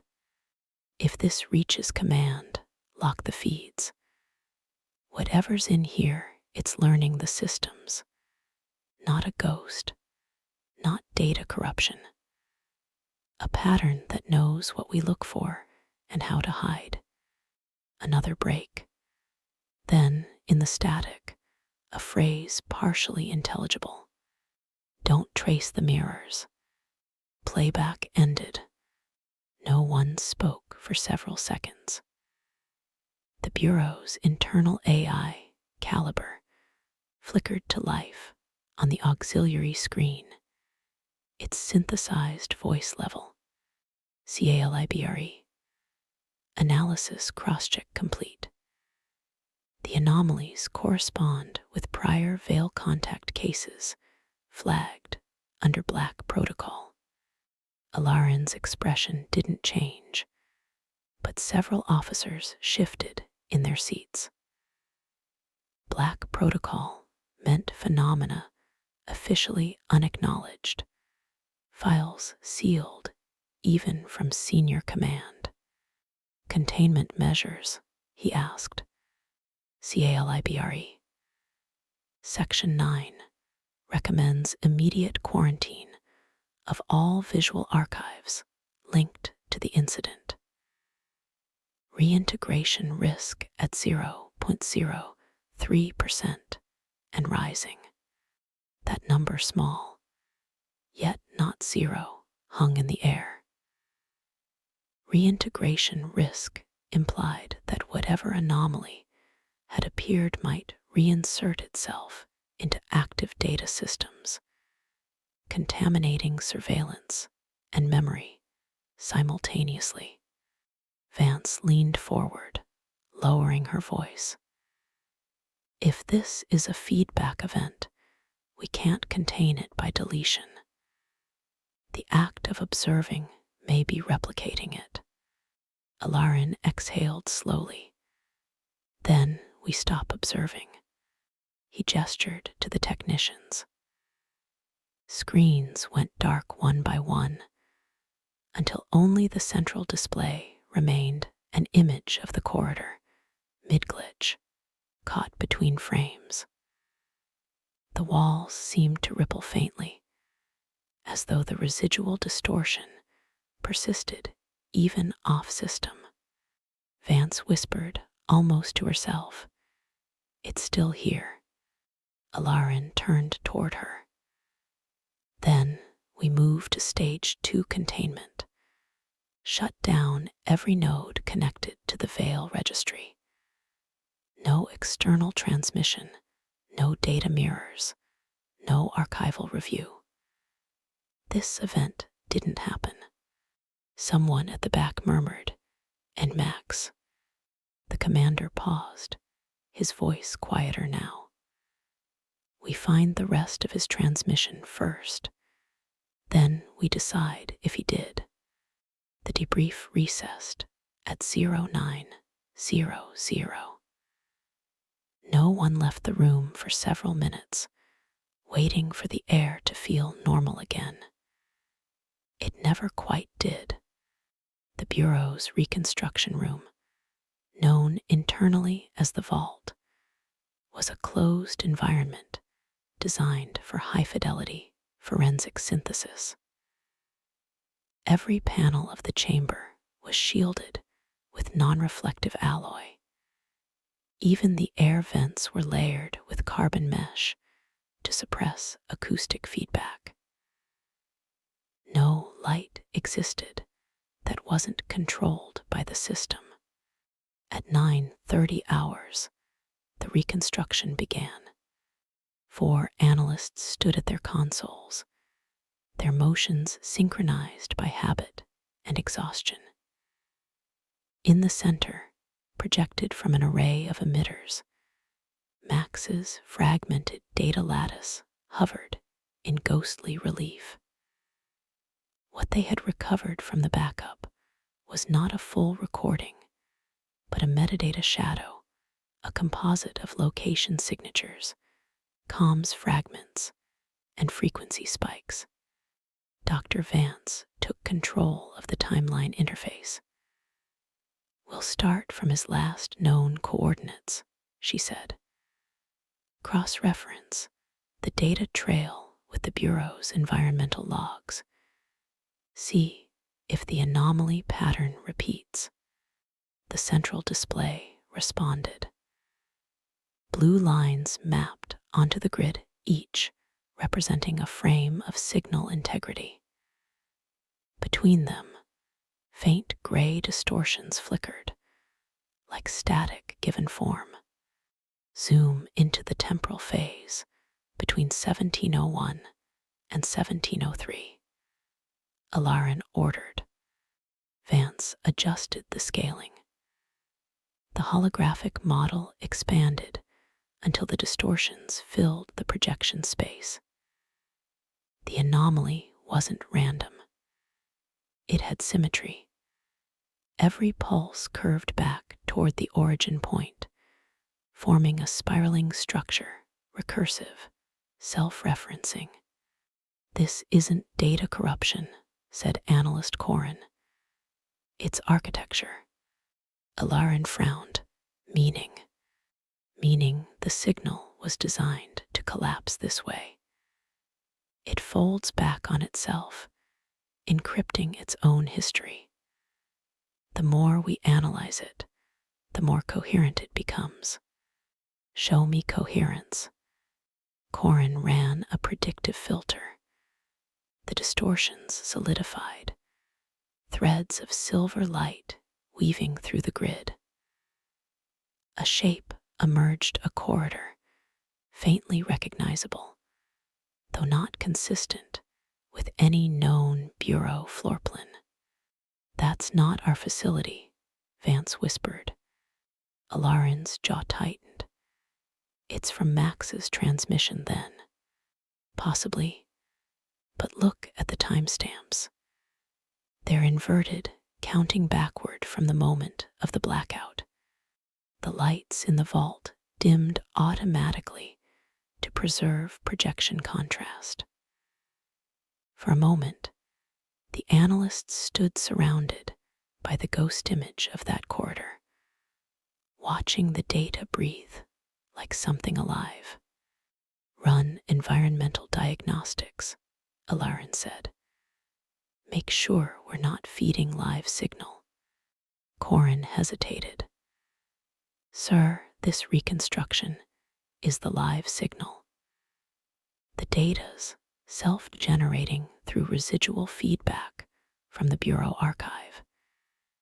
It's pulling information from our systems to fill the missing sections." Alarin stepped forward. Cut the feed. I can't. There's no inbound stream to terminate. It's pulling from the memory substrate. On the projection, a flicker, a motion at the far end of the simulated corridor. Too indistinct to identify, but unmistakably human in form. Vance froze. Playback origin trace. The holographic figure advanced a fraction of a step, stuttering between frames. Each movement produced a resonance through the vault's low-frequency sensors, a measurable vibration that the equipment translated into faint, rhythmic thuds. Footsteps, Corin said, his voice barely audible. That's impossible, Vance muttered. It's synthetic reconstruction. There's no sound source. Alarin's tone cut through. Everyone stand down. Kill the power manually. The analysts moved as one, flipping the primary circuit breakers. The projection dimmed, but didn't vanish. Instead, the image stabilized. The corridor now extended into clear definition, walls gleaming with a wet, mirrored sheen. At the far end, the figure stood facing away, motionless. Its outline matched Max's biometric profile exactly. A pulse rippled across the projection grid, and then static. The hologram shattered into a burst of fragmented light. For several seconds, the vault was silent, except for the slow return of the ventilation system. Corin broke the stillness. Systems offline, but the energy trace, it's still present in the substrate. The reconstruction didn't end. It withdrew. Alarin turned to Vance. Withdrawn where? She hesitated, checking her console's readout. Into the Bureau's encrypted neural mirror, the archive that backs up our own procedural logs. He understood before she finished speaking. It's in the command memory. On the wall, a single line of text appeared unprompted, unsourced. Max file active. Observation continues. Alarin's face hardened. Seal the vault. No transmissions in or out. Vance nodded slowly, the pale light flickering against her eyes. Sir, if the system's observing us, then it already knows we've seen this. The commander's response came cold and precise. Then we erase the witness, starting with ourselves. The Bureau's internal redaction wing was buried 6 floors beneath the main command level, accessible only by double verification key and biometric consensus. It was not a place of punishment, but of containment, where information itself could be quarantined, dissected, and forgotten. The facility had no windows, no clocks. Its rooms were identical in geometry and temperature. Within this architecture, time lost its human scale. It flattened into a continuous procedural present. Alarin stood in the observation sector, while technicians prepped the sequence. Vance and Corin had already been isolated for cognitive screening. He had signed the authorization forms himself, one under Operational Integrity Clause 9.2, the other under Cognitive Breach Containment. Both clauses existed for scenarios that technically did not exist. Above him, on the viewing glass, The projection from the vault replayed silently. Max's outline flickered in the corridor again, a faint ghost of light dissolving at the edges. Containment team ready, the system AI intoned. Alarin hesitated.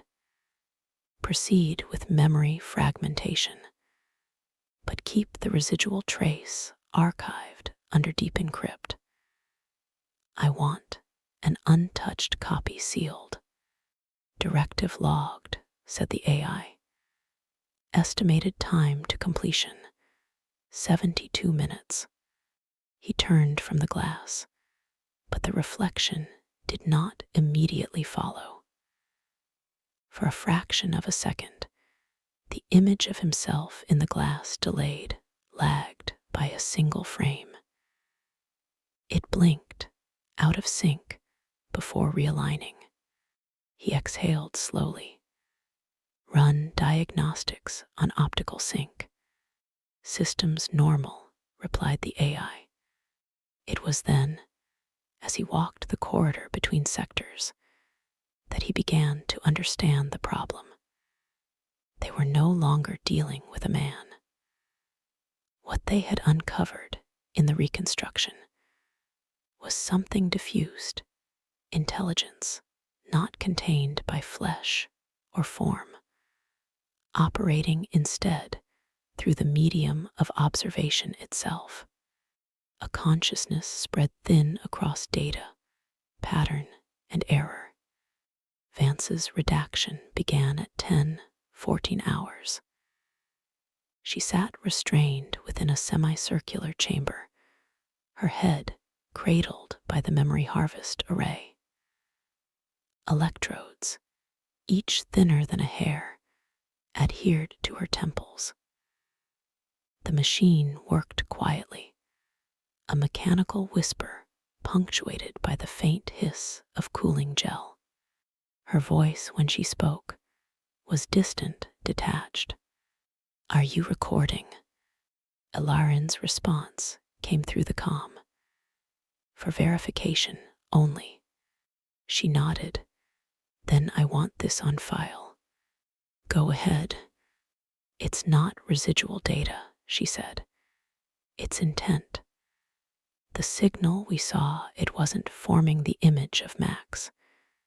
It was using him like a vessel, a mask built from memory. Noted. Her tone sharpened. Sir, you don't understand.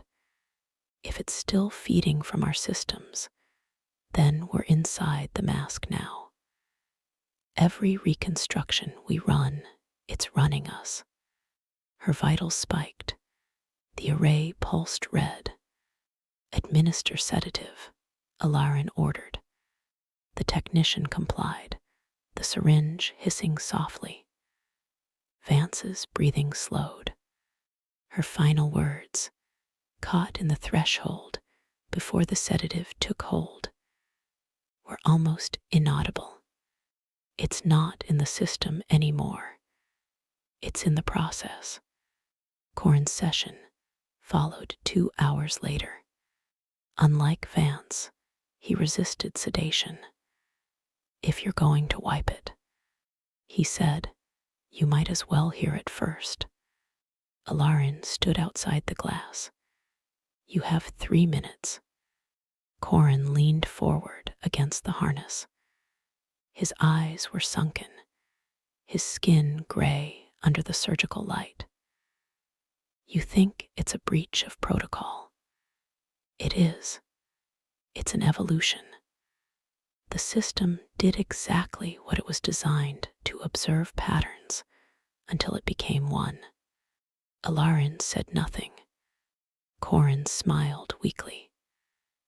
You can shut down terminals, wipe memory, even kill staff. But as long as there's a record, as long as someone remembers that there was something to forget, it survives. His pulse monitor began to accelerate. I saw the timestamp anomaly again this morning, he whispered. in my reflection on the glass. End session, Alarin said. The technician hit the key. The chamber filled with light. By 1900 hours, both Vance and Corin were declared stable.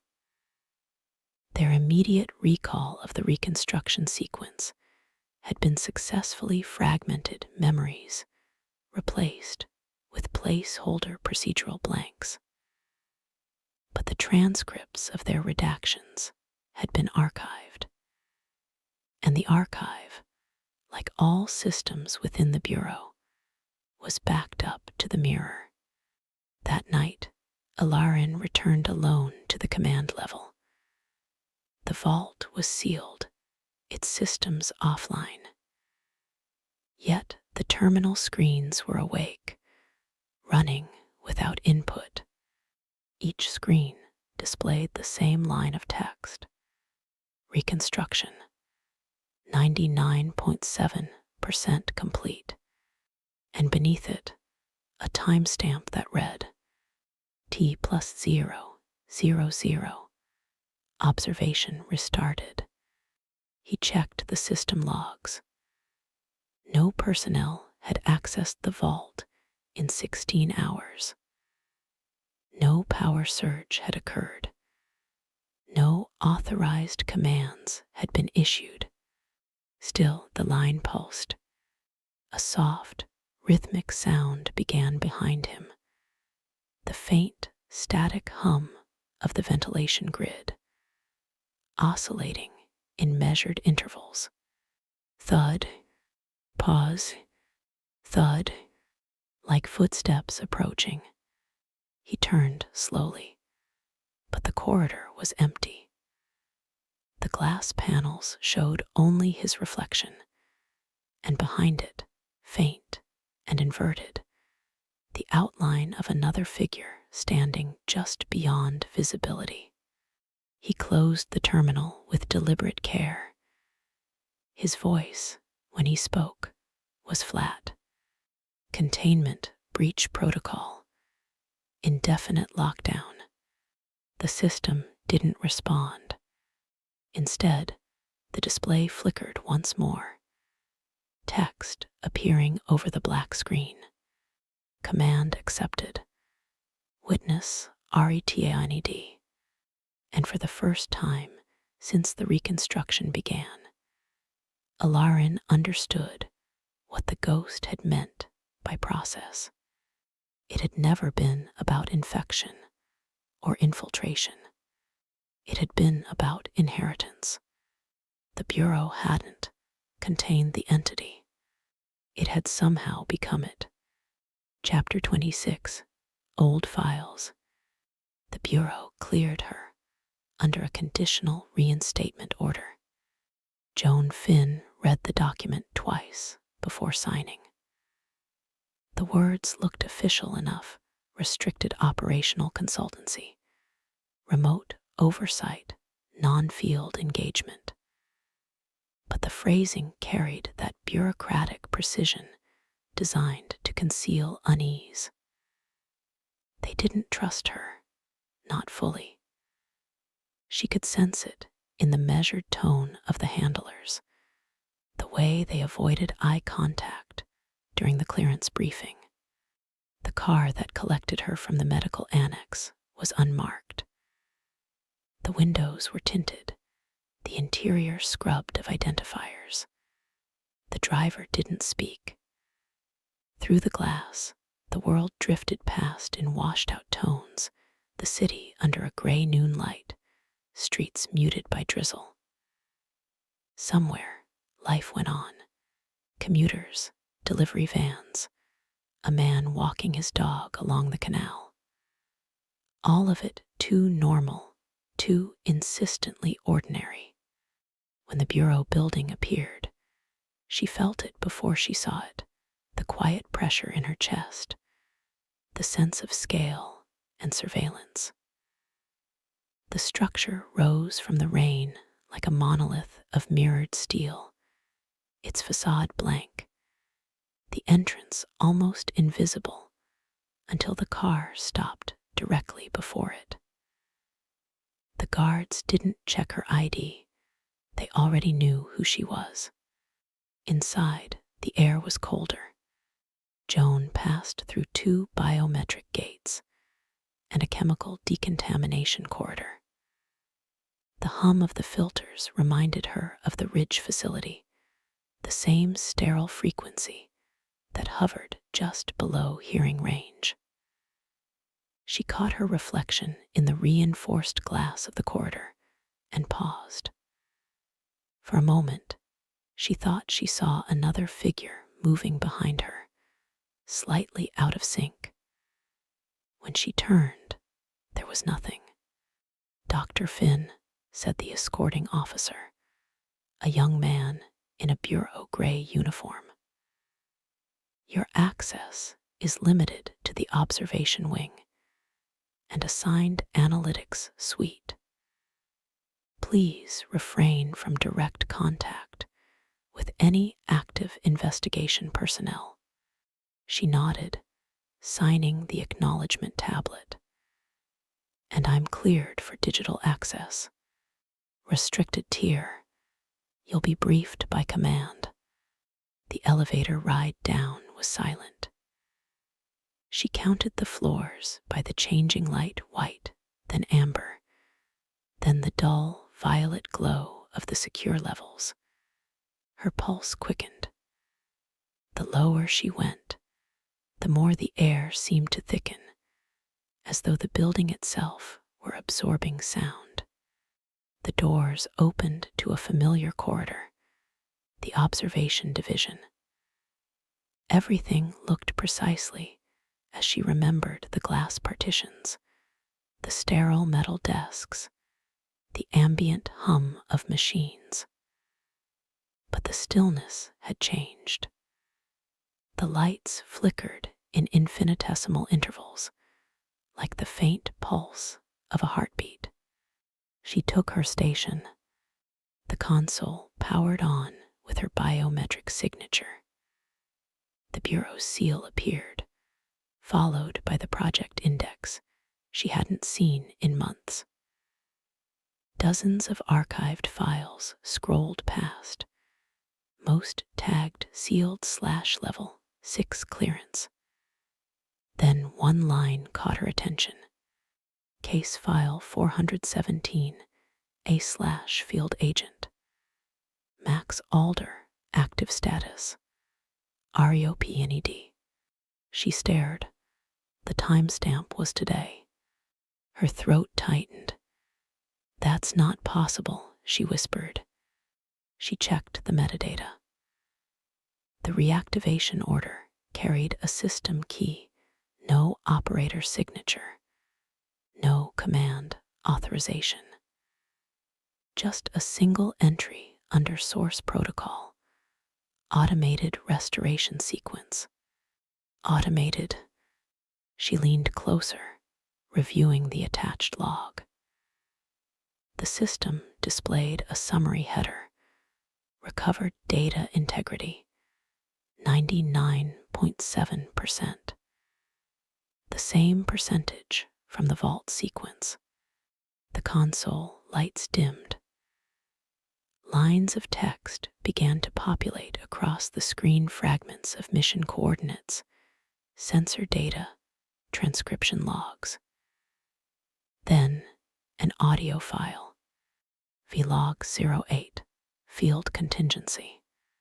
Her cursor hovered over the play icon. She hesitated. "Dr. Finn." She turned sharply. It was Director Alarin, standing in the doorway. His expression was neutral, his posture exact. The man had aged, his face was more hollow, his hair grayer, but the control in his tone remained perfect. "Sir, I see the system pulled you in early." "Wasn't aware of that, no." He stepped closer, glancing at her screen. "Automated archival recovery. It's a routine integrity check. Nothing actionable. Joan kept her eyes on the monitor. Then, why is it assigning case status as active? Ghost data, he said evenly. The algorithm reads incomplete archives as open processes. We're rebalancing the storage hierarchy this week, likely a procedural misfire. He was lying, she knew it. The precision of his voice was too controlled, his phrasing too deliberate. She studied him for a long moment. You've seen the logs. I have. There's no cause for concern. Her pulse spiked, and the Max Alder file closed, he said, and left before she could respond. When he was gone, Joan sat back, staring at the console. The cursor on the screen blinked once, slow, deliberate. Then another line of text appeared beneath the audio file. Do not trust command. She froze. The text flickered, then vanished. She looked around the room, half expecting someone to appear behind her. The reflections in the glass partition shimmered faintly, fractured by the movement of the fluorescent light. And just for a heartbeat, she could swear she heard his voice, low, calm, unmistakable Max's, whispering from the static of the monitor. Joan, don't let them rewrite this. Her hand trembled. The cursor blinked again. Then the console went dark. The system rebooted itself. No input from her keyboard. No operator prompt. Just a quiet reactivation hum as the console lit in slow, sequential pulses, top to bottom, like a machine exhaling. System restore in progress. Archival thread 417. A. Field audio log. Integrity 74%. Joan stared at the message until the cursor steadied. Then, carefully, she pulled up the restoration parameters. Timestamp reconstruction accurate. Voice pattern recognition compromised. The Bureau's forensic software was rebuilding the missing fragments in real time, using predictive linguistic models to fill in degraded speech.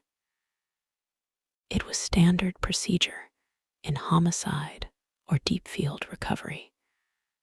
But this wasn't an evidence file. It was supposed to be a closed internal record. Her fingers hovered over the keyboard. Command access required, the system prompted. She bypassed it with a patch she shouldn't still remember how to use. An old integrity check override from her days as field lead. The console accepted it without challenge. Unauthorized override DTCTD. Proceed. YN. She pressed Y. The screen flickered, and the first fragments of Max's log came through. Audio file 8. Transcript / auto SDITCHED segments. Timestamp 034112. Testing field relay. If this transmits, don't trace it back. It's not secure. The Bureau channels are listening. Noise, wind, low mechanical interference. Joan, if you ever hear this, don't trust the containment narrative. They didn't close it. They reabsorbed it. The ghost isn't external anymore. It's embedded. Joan froze. The word embedded echoed through her head. She scrubbed the playback forward. The next segment was fragmented but audible. Entity doesn't move like a person. It moves like a protocol. Every file that references it becomes part of it. Every observation creates another instance. You can't kill a pattern that's distributed across awareness. Distortion, signal drop. If they ever send you back to the bureau, it's already too late. Her breath caught. There was a long silence on the recording, followed by the soft click of movement, metal shifting, a breath against the microphone. Then, they'll think this is corruption. Data bleed, but it's not. It's the system remembering what it's supposed to forget. Joan stopped the playback. Her throat felt dry. Outside the observation bay, the corridor lights dimmed for power recalibration. Through the glass, their reflection cast faint duplicates of the consoles, her silhouette suspended in ghostly overlay. She turned the brightness down, eyes narrowing. On one of the secondary screens, a shadow outline remained even after the monitor dimmed, a figure shape in negative light, still as an afterimage. She blinked, and it was gone. Her earpiece buzzed. Observation Suite 3, confirm your activity log. Joan tapped her mic. Analyst Finn, reviewing archival reactivation files under standard Tier 3 clearance. Copy, said the voice. Please note, automation processes are under audit. If you encounter anomalous file behavior, disconnect network access and log a containment tag. Understood, but she didn't disconnect. Instead, she pulled up the packet trace of the file origin. The signal pointed not to external storage, but to local system memory. Someone or something had embedded Max's log inside her own access credentials. That wasn't possible, not unless the bureau system had rewritten its own permissions. A line of text scrolled across the monitor again, unprompted. Are you seeing the pattern yet? Her pulse stuttered. She began typing before she realized what she was doing. Who is this? No response. The same text repeated, slightly altered. Are you sure you're not part of it? The air in the room seemed to thin.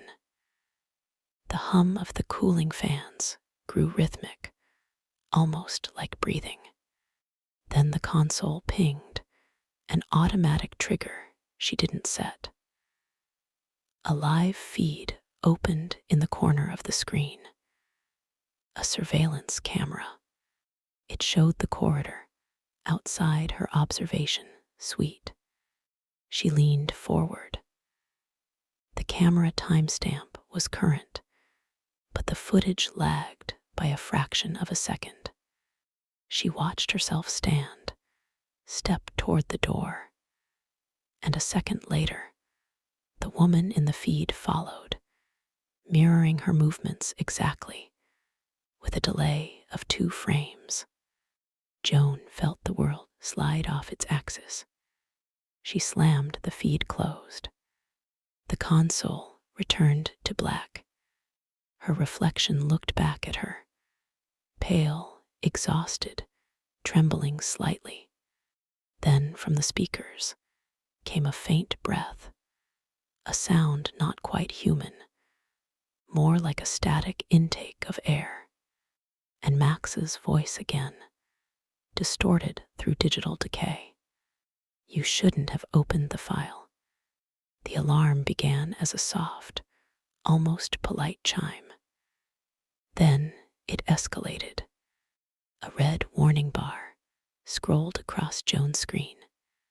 Warning: internal security breach. Network integrity. COMPROMISD. Source: Observation Suite 3. User: Analyst J. Finn. Her name, her clearance, her suite. The Bureau's lockdown protocols executed faster than thought. The magnetic locks sealed with a low, hydraulic groan. The soundproofing foam compressed in the walls, isolating the room from the rest of the facility. The air filtration ducts snapped shut, leaving a faint vacuum stillness. Joan tried to kill the system manually. Command plus halt. Nothing. The terminal was no longer responding to physical input. Then a line of text appeared in the system console, typed as though by invisible hands. Containment cannot be external. UOPENED the gate. Her heart hammered. Command: this is Finn, she snapped into the comms. Observation Suite 3 experiencing a security malfunction. My consoles operating independently of. Static. Then the cold voice of Bureau Control. Analyst Finn, hold your position. You are under procedural containment until debrief authorization. Containment, she whispered. For what? Unauthorized access to restricted archives. You've triggered a live quarantine flag. Stay away from all data interfaces and await security escort.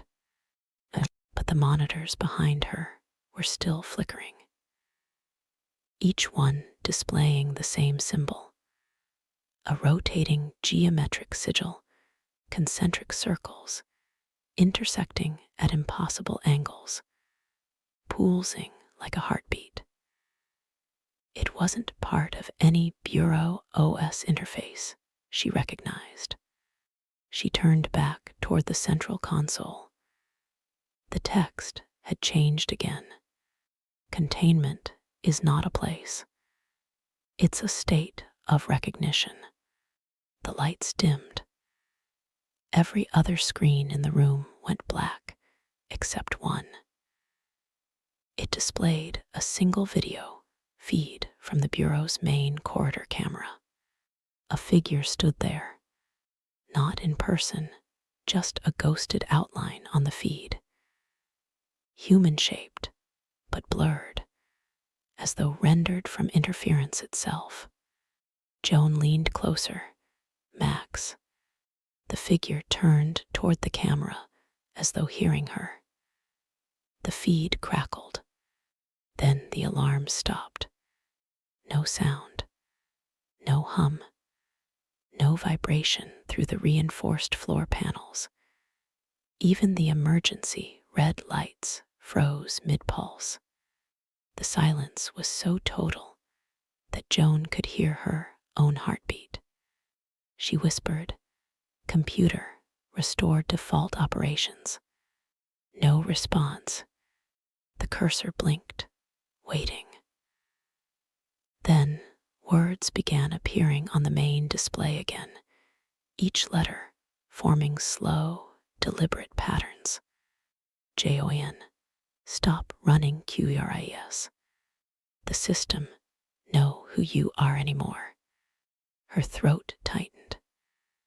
She reached under the desk and yanked the power line.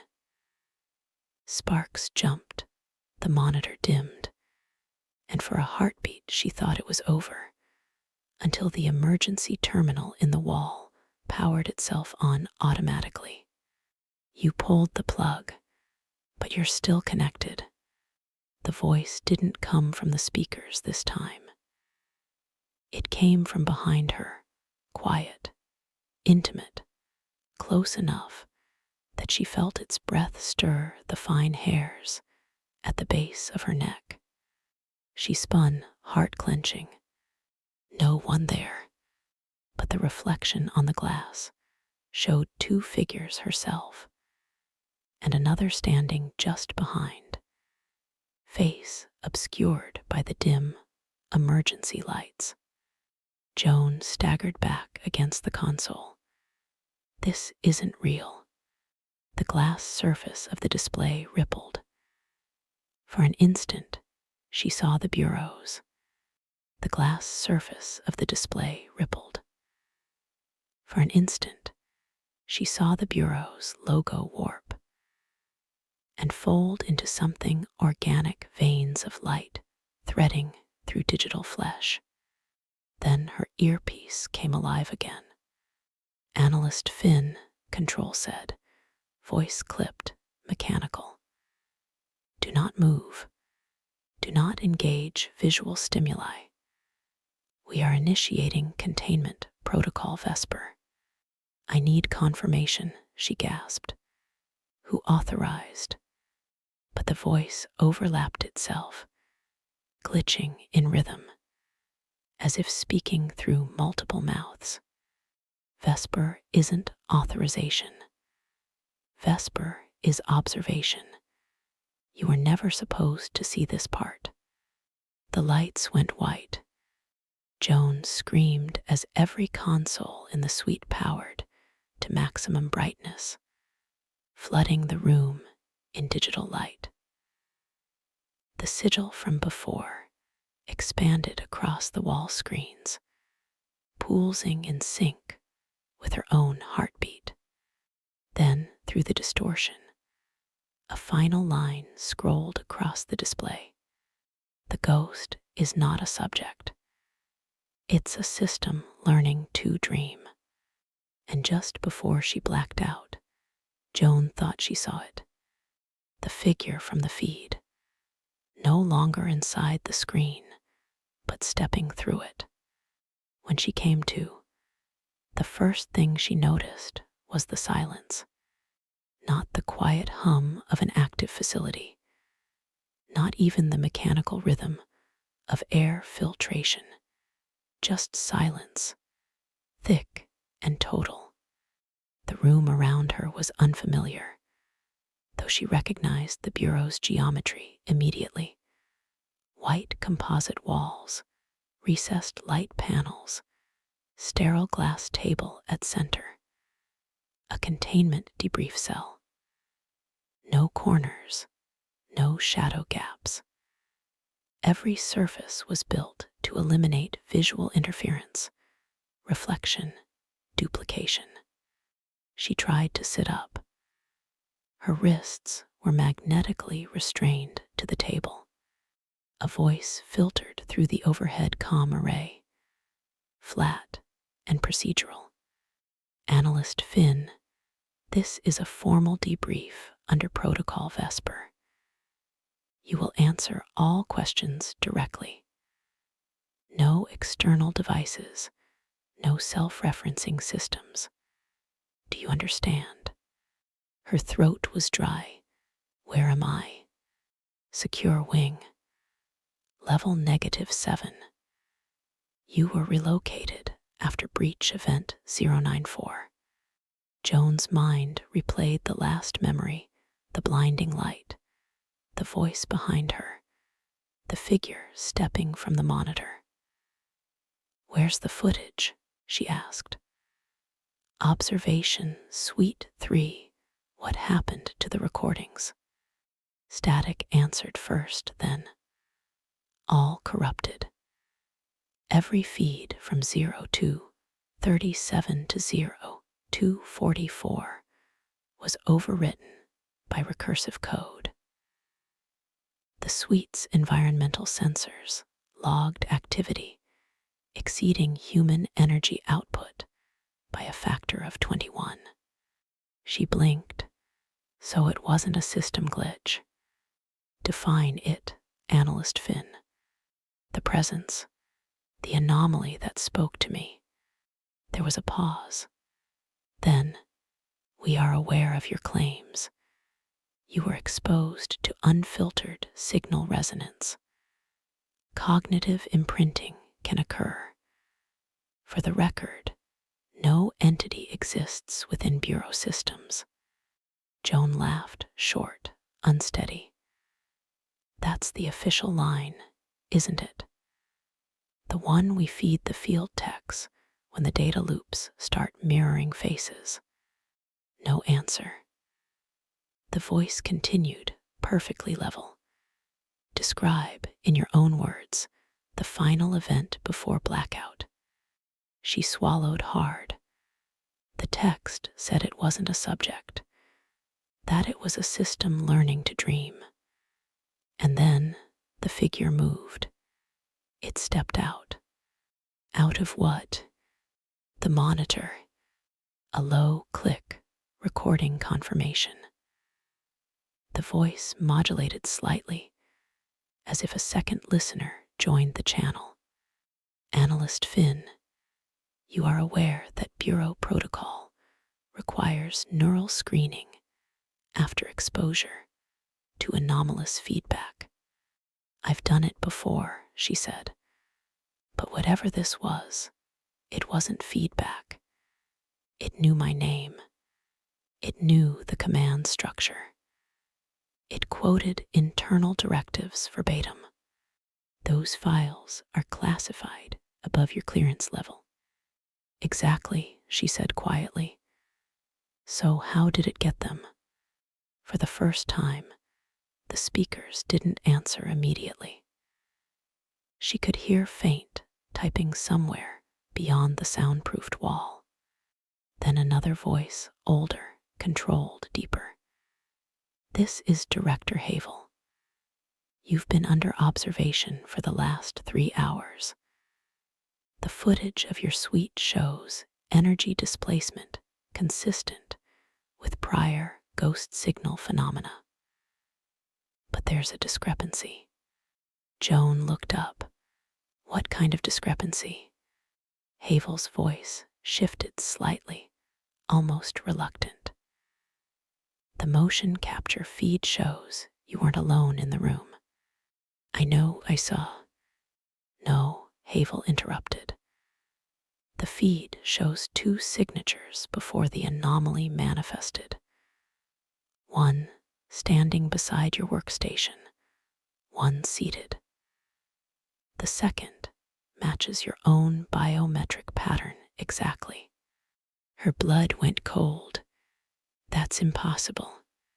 The data says otherwise. The restraints disengaged with a faint magnetic hum. She flexed her wrists, staring at the smooth glass table. Her reflection looked pale, thin, but something about it was wrong, the timing. The reflection blinked after she did. Havel continued, as though unaware. We are still reconstructing the source of the duplication event. In the interim, your clearance has been suspended. You'll be transferred to observation pending cognitive evaluation. Joan rose slowly, her voice steady now. You think I brought it in? Havel didn't deny it. Containment is not punishment, it's protection. For everyone. She leaned toward the embedded mic. Protection from what, Director? From what's inside the system, or from what's already inside me? The comm line cut without warning. For a moment, only the hum of the overhead lights remained. Then, beneath that faint electric vibration, another sound emerged, a whisper, low and pulsing through the room's walls like breath through a circuit. You're asking the wrong question, Joan. She froze. Containment wasn't for you. It was for the echo you left behind. The wall display flickered once, just enough to show her reflection again. Except now, It was smiling. Chapter 27. The Reconstruction Room. The Bureau's forensic wing was never meant to feel human. That was the point. Every surface was cold, seamless, self-sanitizing. Every sound muted beneath layers of acoustic insulation. The entire floor was dedicated to post-incident reconstruction, a space designed for truth, not comfort. In the center of the room, 4 analysts stood around a projection grid, mapping the recovered data from observation, Suite 3. The feed looked fractured, like film submerged in water.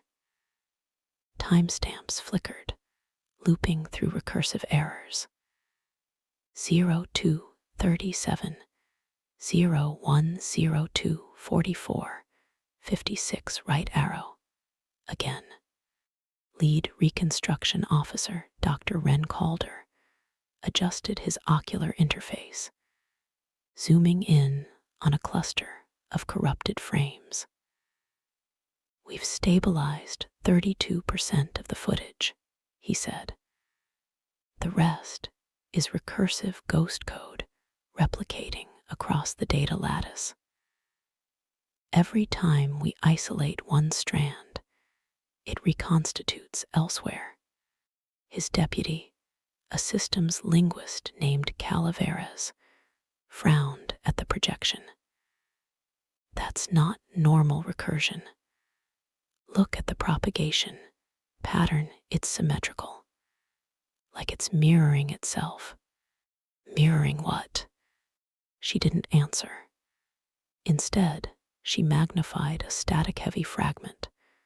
Joan Finn, seated at her console, her posture rigid.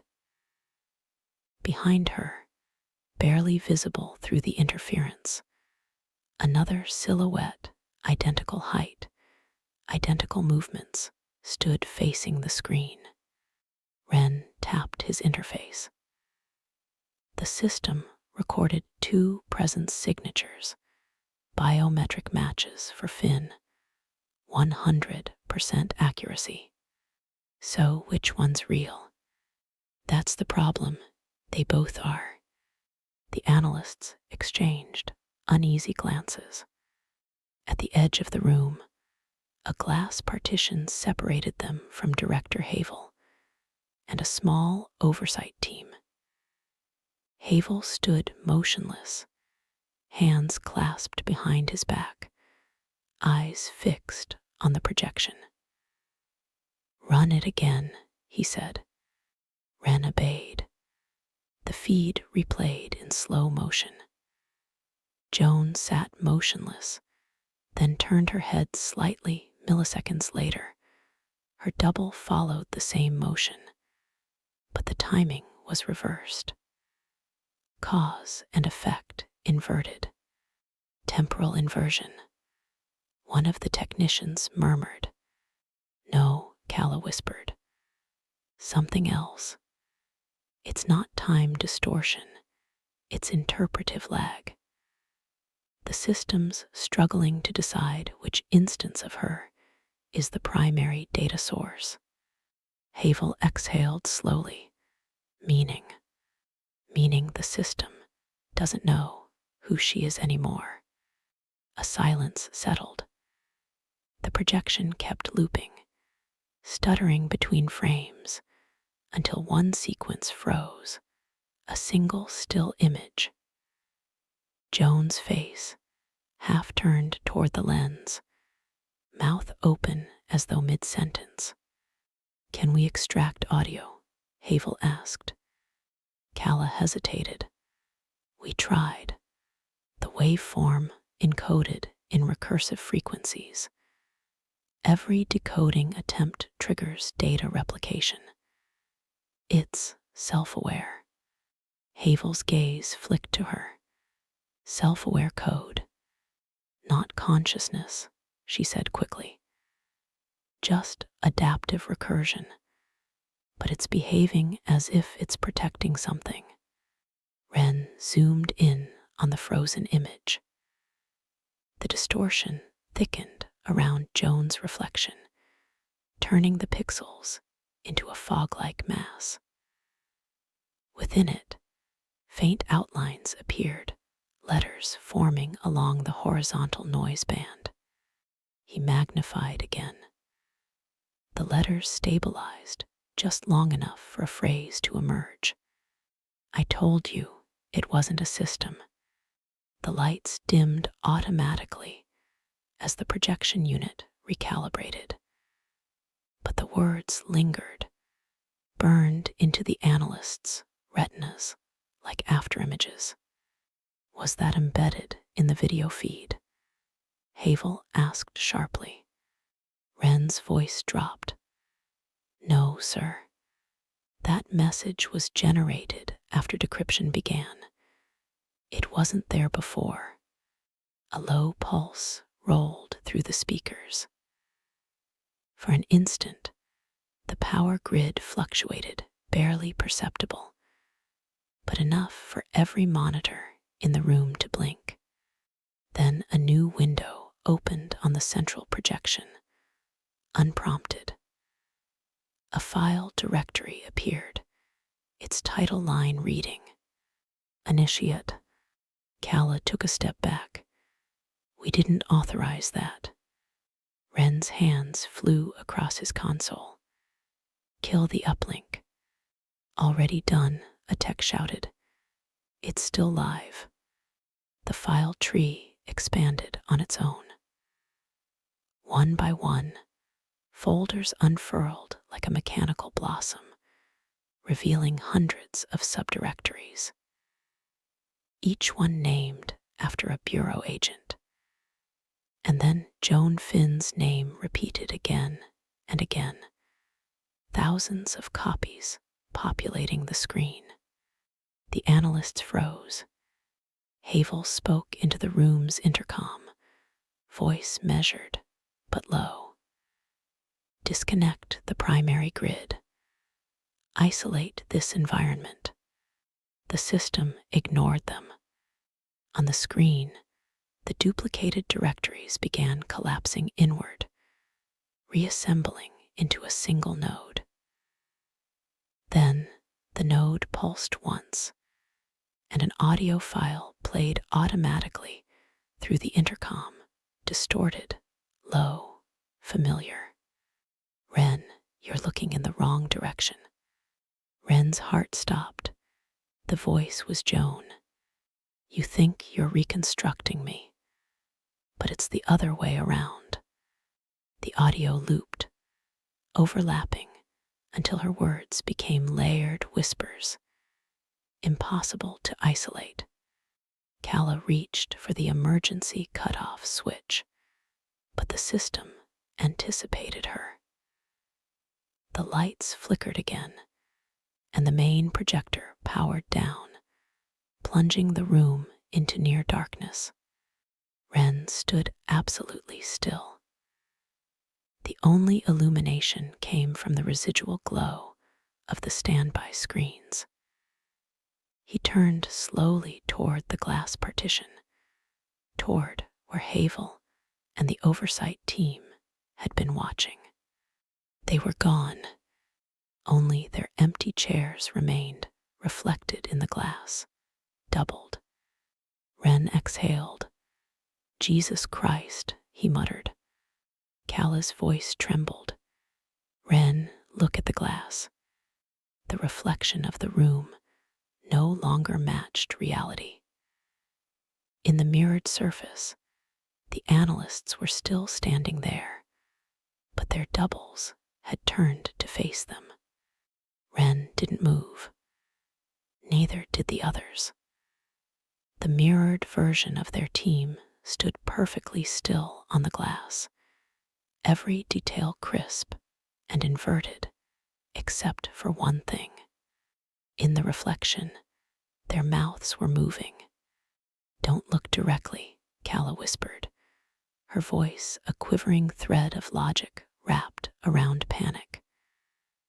Peripheral vision only. Whatever it is, It responds to recognition. The hum of the forensic servers deepened, resonating through the floor like the slow thrum of a living organ. Wren glanced sideways at the nearest console.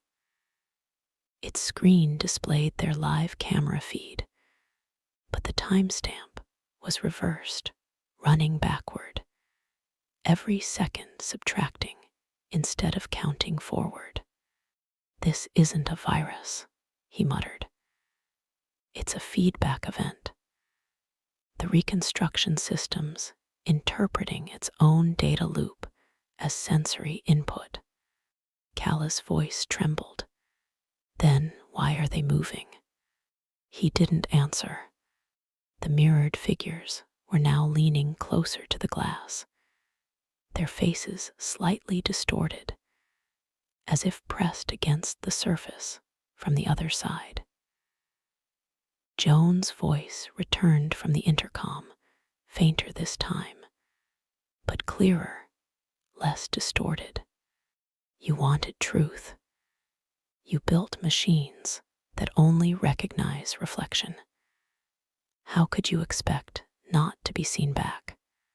Wren felt his throat tighten. The words weren't coming from the speakers anymore. They were vibrating through the floor panels, transmitted through the wiring itself. "Cut main power," he said sharply. "Now." A technician lunged for the master breaker. The room fell into shadow as every console blinked off. But the reflection remained, glowing faintly in the glass, like residual light trapped beneath the surface. No one spoke.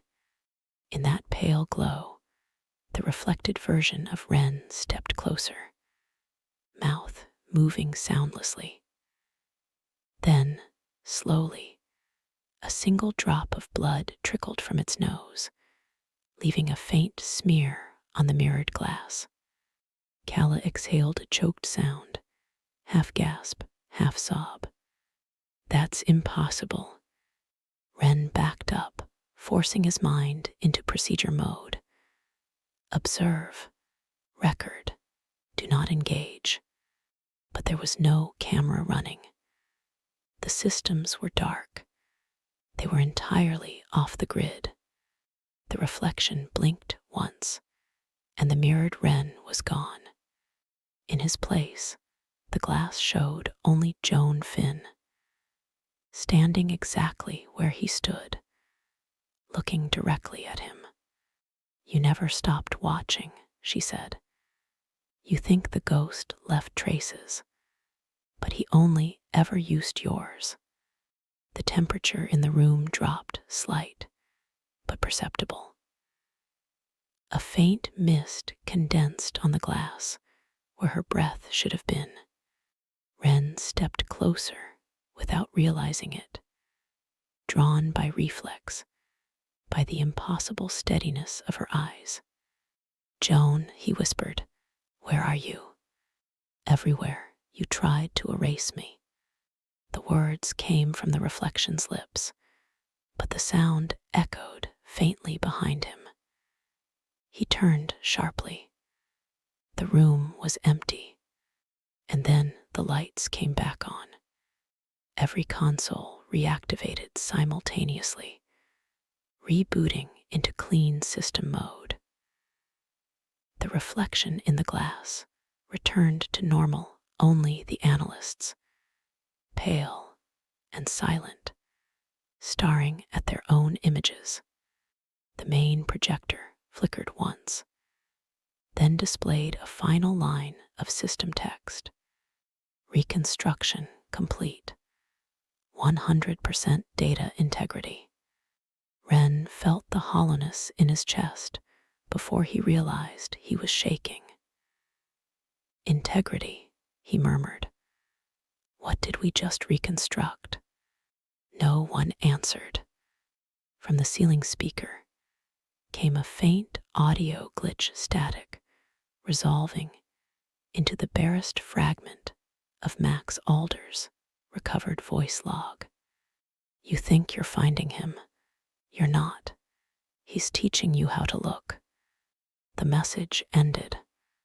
Calla sank into a chair, staring blankly at the frozen screen. We shut it down too late, she said. We didn't stop the feedback. We completed it. Ren didn't reply.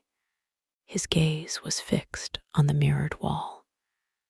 The blood smear was gone, but as he turned to leave, something made him stop. His reflection didn't follow. By the time dawn broke over Quantico, the Bureau's South Annex had been locked down for 6 hours under a Level 3 containment protocol.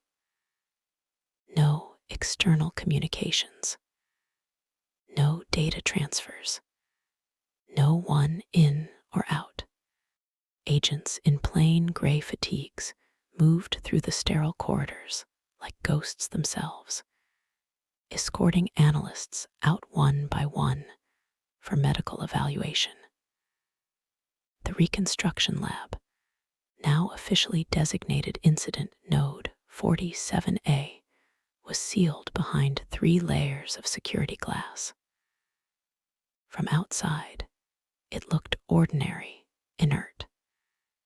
Inside, every console still hummed faintly, though they'd been stripped of power.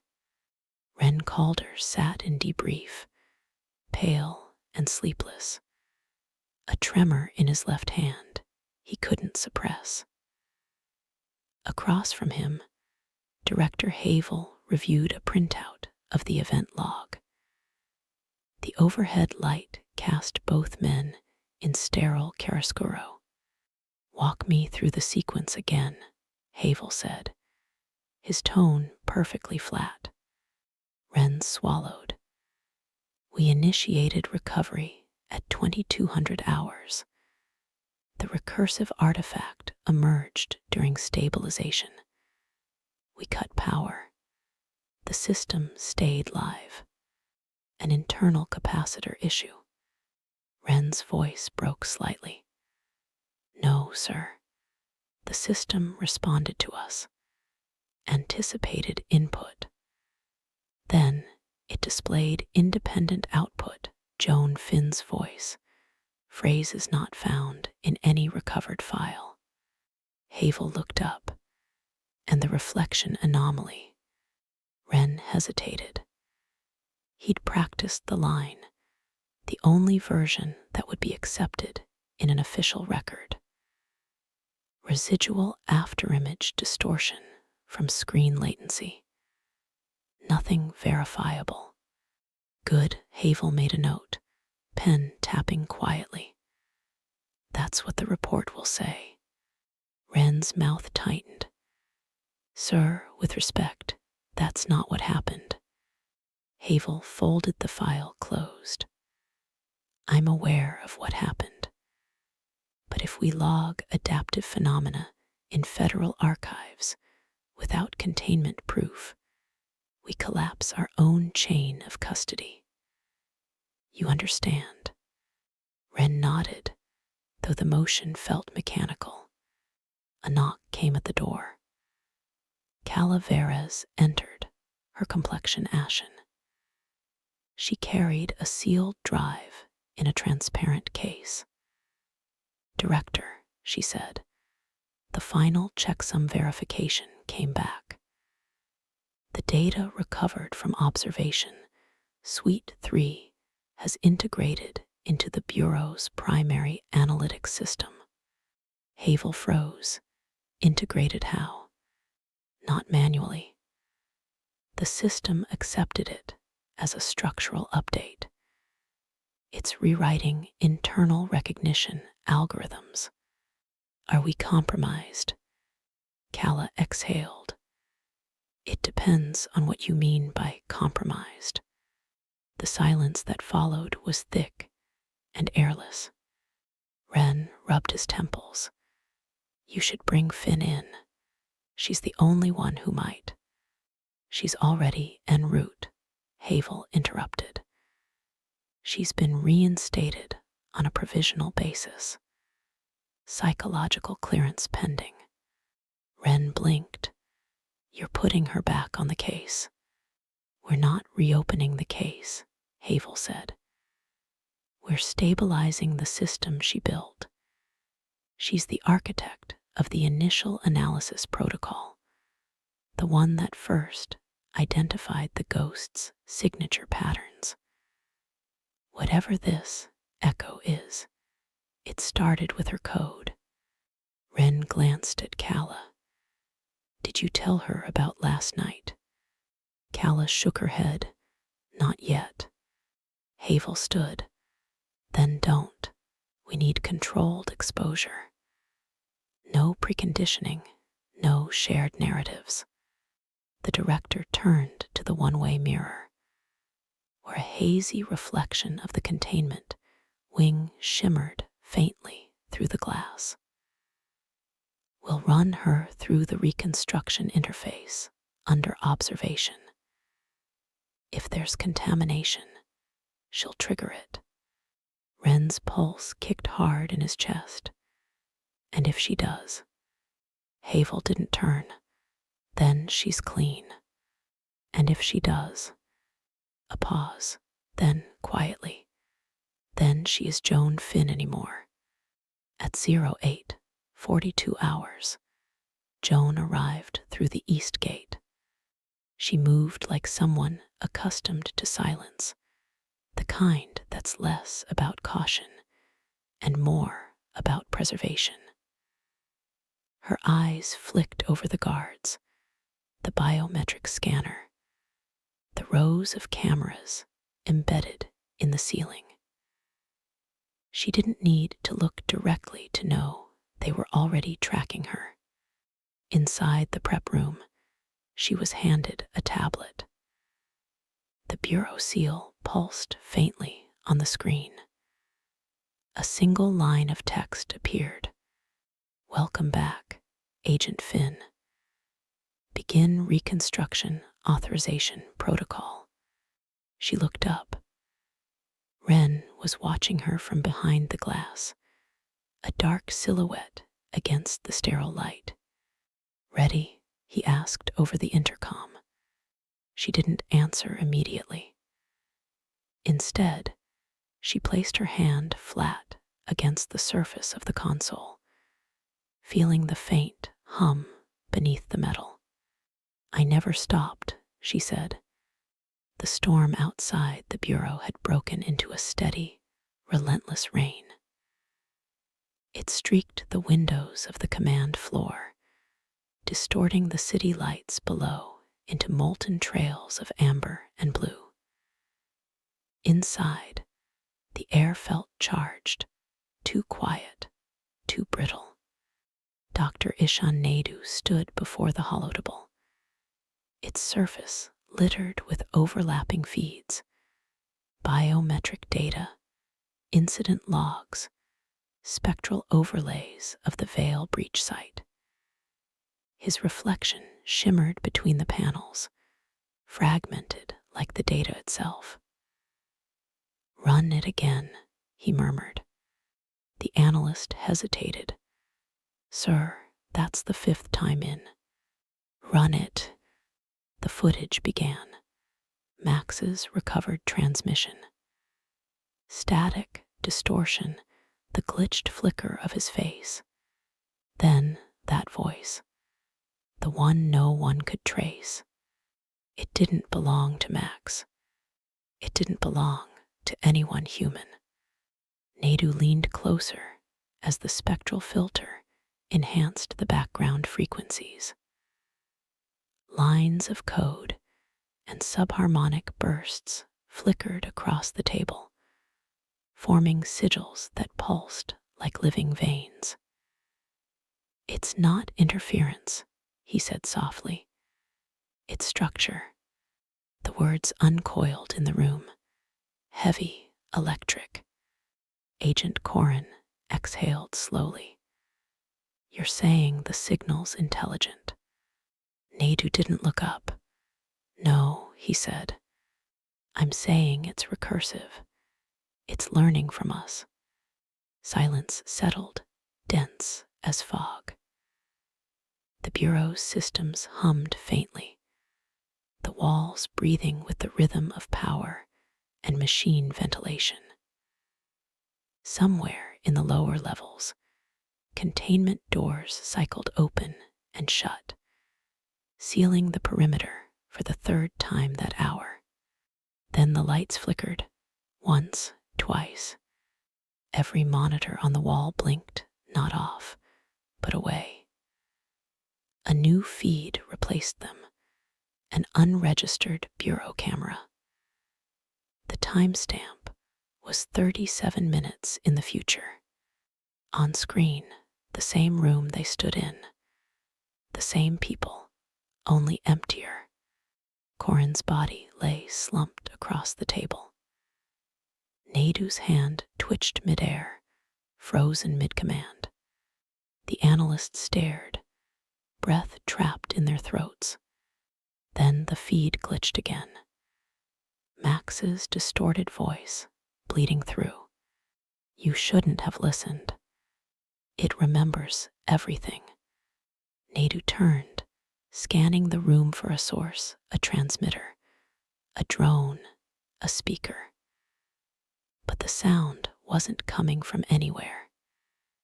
It was vibrating through the bureau itself. The systems screamed. Every alarm activated at once, overlapping into a howl that pierced the human ear.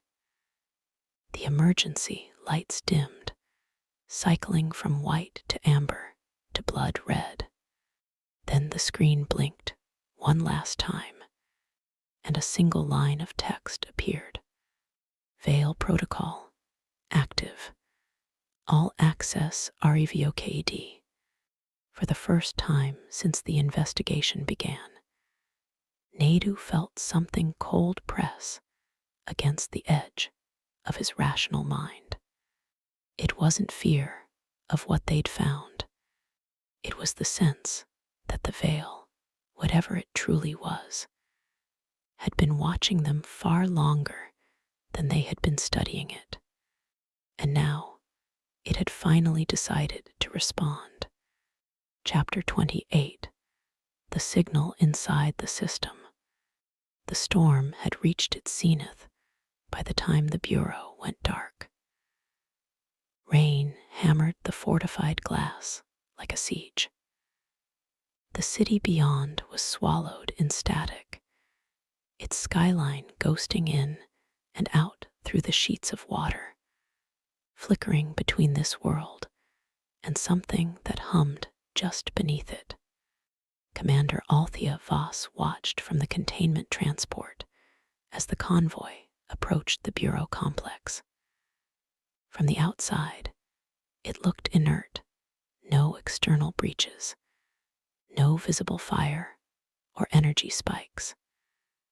But every reading on her wrist display screamed otherwise. Electromagnetic fields were spiking. Internal communications were looping. The Bureau's own system signatures were rewriting themselves. Seal perimeter grid Alpha through Gamma, she ordered. Her second, Lieutenant Harrow, hesitated. Commander, if the internal AI's corrupted, then we don't let it spread, she said flatly. Treat the Bureau as infected architecture. Full quarantine. As the trucks screeched to a halt, a dozen containment officers poured out, armored in veil-resistant suits, their visors pulsing with spectral light. The air crackled around them, charged with the faint hiss of veil interference, that barely audible frequency that humans couldn't hear, but instinctively recoiled from. Command confirms. All Bureau channels are dead, Harrow said, scanning his tablet.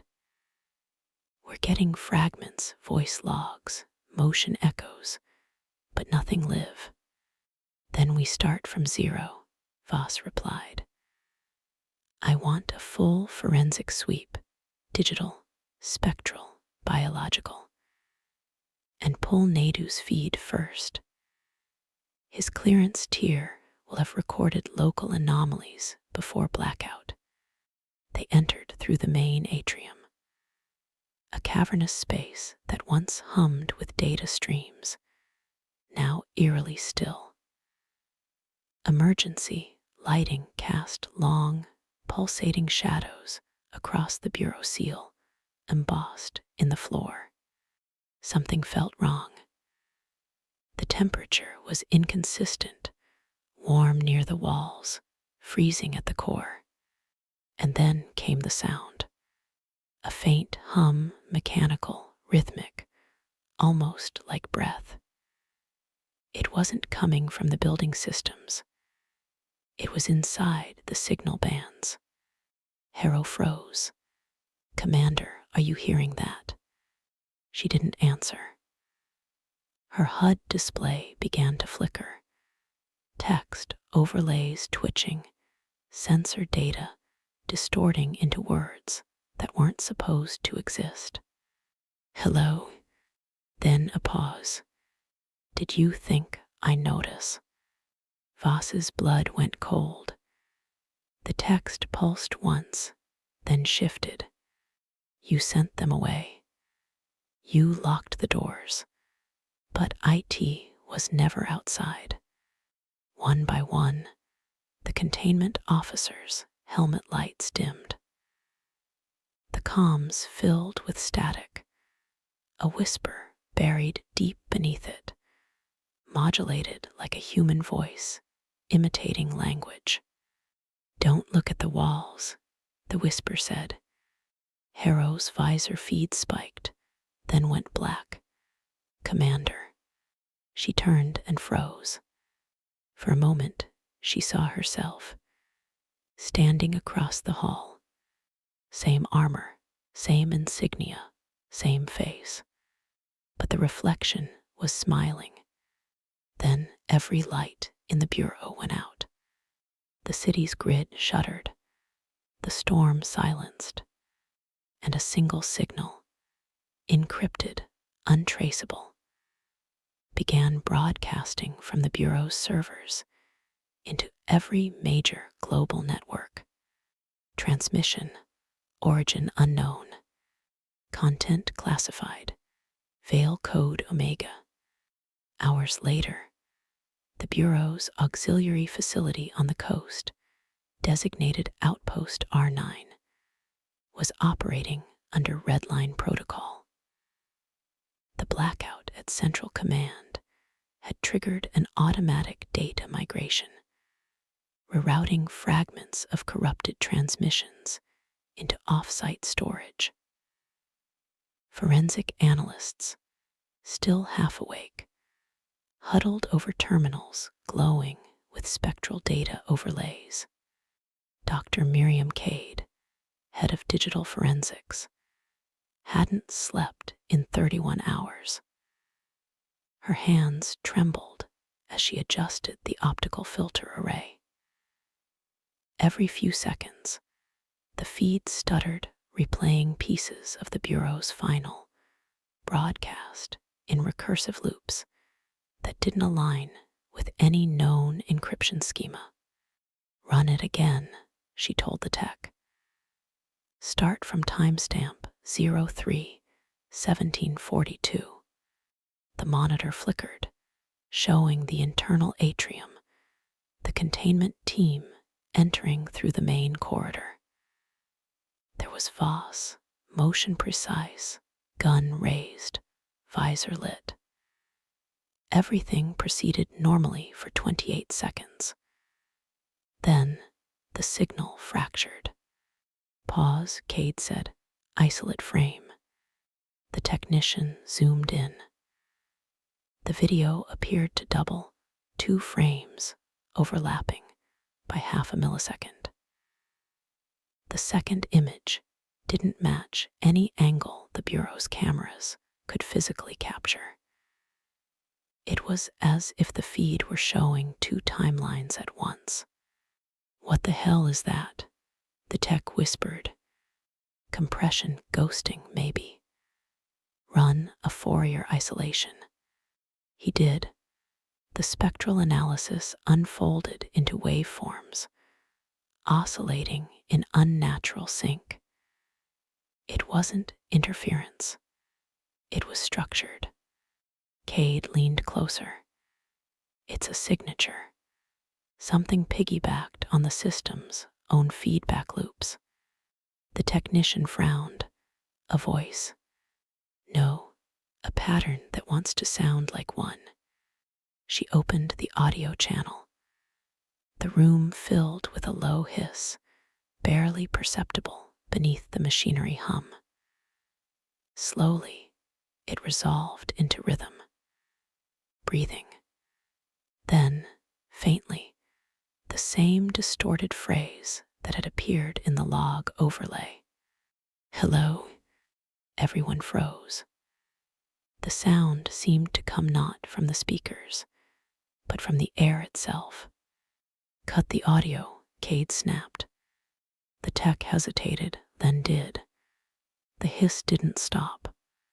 Someone at the back muttered, "There's no live feed, right? This is archived." Cade's pulse quickened. "Confirm." Confirmed, air-gapped. No uplinks. But the oscillation persisted. It wasn't data anymore. It was bleeding through. "Ma'am, this is impossible," the tech whispered. "It's reconstituting from the waveform. It's like it's learning how to speak." The word emerged clearly this time, deep and resonant. Every light in the lab dimmed. Cade stood frozen, staring at the waveform on the screen. For an instant, it pulsed in the exact rhythm of a human heartbeat. Then the console went black. 3 minutes later, Outpost R9's power grid failed. The building's emergency systems engaged, automatically triggering a transmission quarantine. Only one log was recovered. A text-only auto-record from Dr. Cade's station, timestamped 03-4409. RADACTD entry. Sequence unknown. It's not a breach. It's a reflection. The system didn't get infected. It remembered. The emergency lights bled red across the outpost's corridor walls, turning the air thick and metallic. No one moved at first. The silence after the blackout felt heavier than the loss of light, as if the facility itself were holding its breath. Dr. Cade's voice came through the dark, low but steady. Backup systems should have triggered. Manual override now. Someone stumbled toward the breaker panel, fumbling for the mechanical switch. It clicked, and for a moment, the hum of auxiliary power returned. Then nothing. The sound was swallowed mid-note. Cade, the technician, whispered, "That's not power loss. That's feedback collapse," she finished for him. She could still see the afterimage of the waveform in her mind, that pulsing rhythm. It hadn't been random.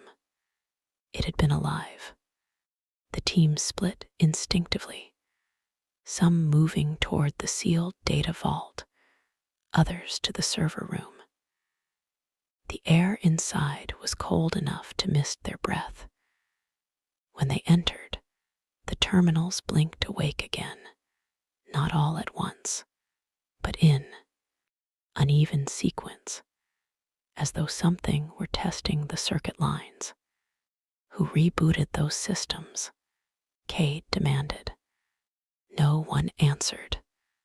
On the main console, text began to type itself across the screen. Slowly, deliberately, one letter at a time. Do you see it yet? The cursor blinked once, twice. Then the next line appeared. He did. Who? One of the analysts whispered. Cade stepped closer. Log trace this. I want the source packet. But the terminal refused to respond. The keyboard was dead. She turned toward the server racks, rows of mirrored glass, faintly reflecting the movement of her team. Except one reflection didn't match. In the center panel, a figure stood perfectly still. Its outline was indistinct, more like shadow than body, head tilted as if listening. Cade didn't speak. She lifted her flashlight and aimed it directly at the glass. The reflection didn't move, but the light didn't hit the surface either. It seemed to vanish an inch before it reached it, absorbed into nothing. Ma'am, the tech began, but stopped when the monitors behind them all blinked on simultaneously. Every screen showed the same image. A corridor, long and sterile, camera feed unknown. A man's silhouette stood at the far end, blurred but recognizably human. Is that? Freeze it, Cade said. Zoom. The system complied for half a second before the command line flickered and distorted. The image warped, as though the signal itself were bending around a point of gravity. The silhouette grew clearer, head turning toward the camera. A face surfaced briefly, almost familiar, almost recognizable, but degraded by static. Then the feed cut to black, replaced by the same words across every screen. Hello again, Doctor. Cade staggered back. No one in the outpost had authorization to access that channel. How could it know your name? A tech asked. It shouldn't, she said. There's nothing left on record with that identifier. But the reflection in the server glass, the faint outline, had already vanished. Later reconstruction would find that the outpost's recording system hadn't failed completely. One fragment survived, just 22 seconds of sound, salvaged from a corrupted auxiliary drive. It began with lab noise and indistinct movement. Then a voice, low and calm, but not Cade. The mirror remembers what you forget. That's why you built them, isn't it? To keep the pattern intact. Silence, then a single exhale ragged. You're listening now. That's enough. End of file. Chapter 29. The new pattern. The call came just after dawn. Joan had been at her desk for hours, eyes raw from the endless glow of bureau case, files looping through her terminal. When the intercom crackled and the duty sergeant's voice cut in, Agent Finn, command wants you on site, immediate deployment.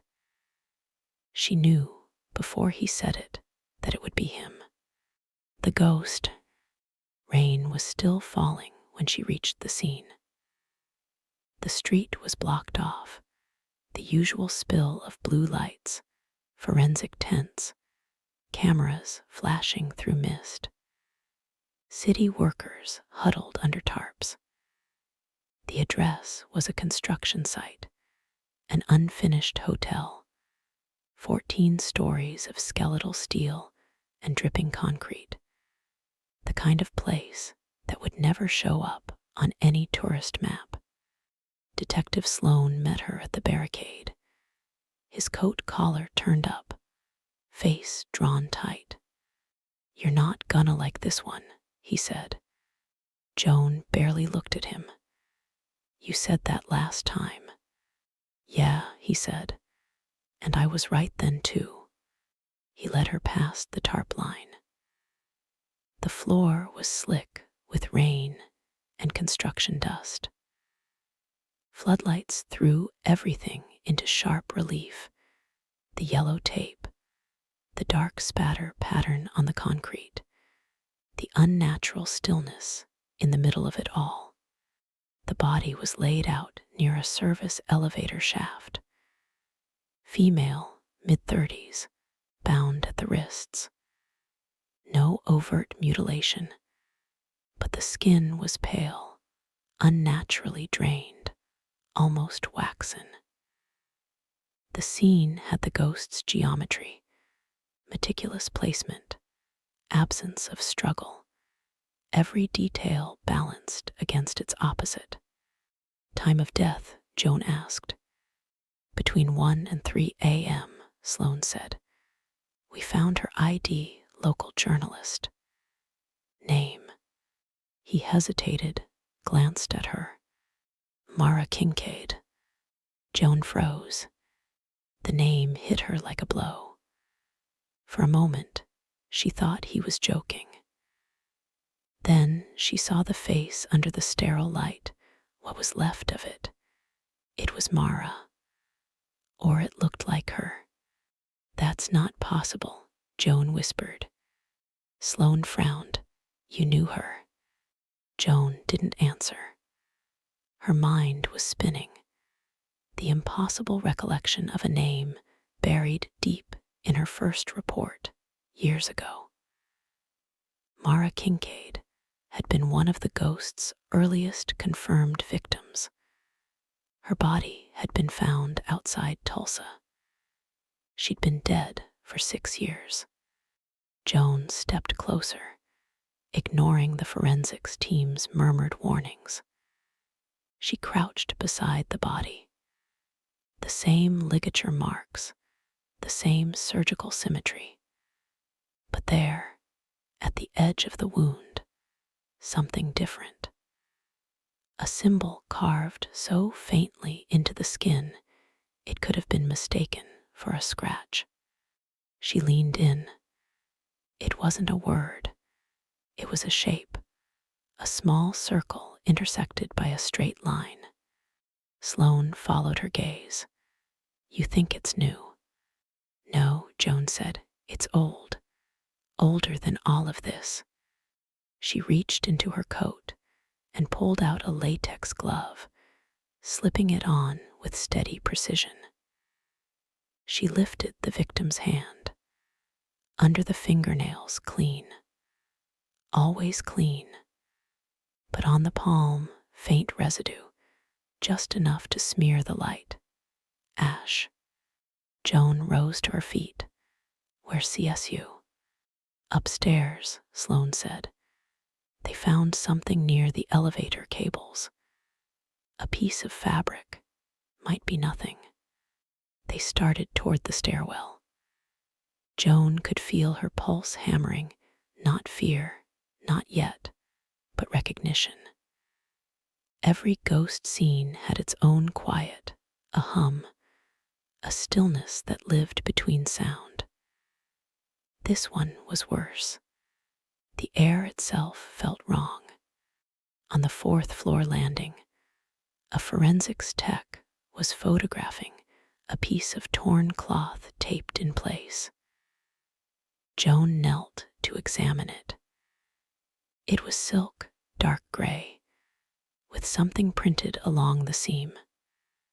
Faint, but visible under the ultraviolet lamp. Coordinates. She copied them onto her notepad. The numbers formed a grid that didn't match anything local. "Get these traced," she told the tech. "Every satellite registry, every bureau map overlay. On it, he said. Joan stood, looking out through the rain-streaked scaffolding to the skyline beyond, the city dissolving into fog. Somewhere out there, the ghost had stood and watched this.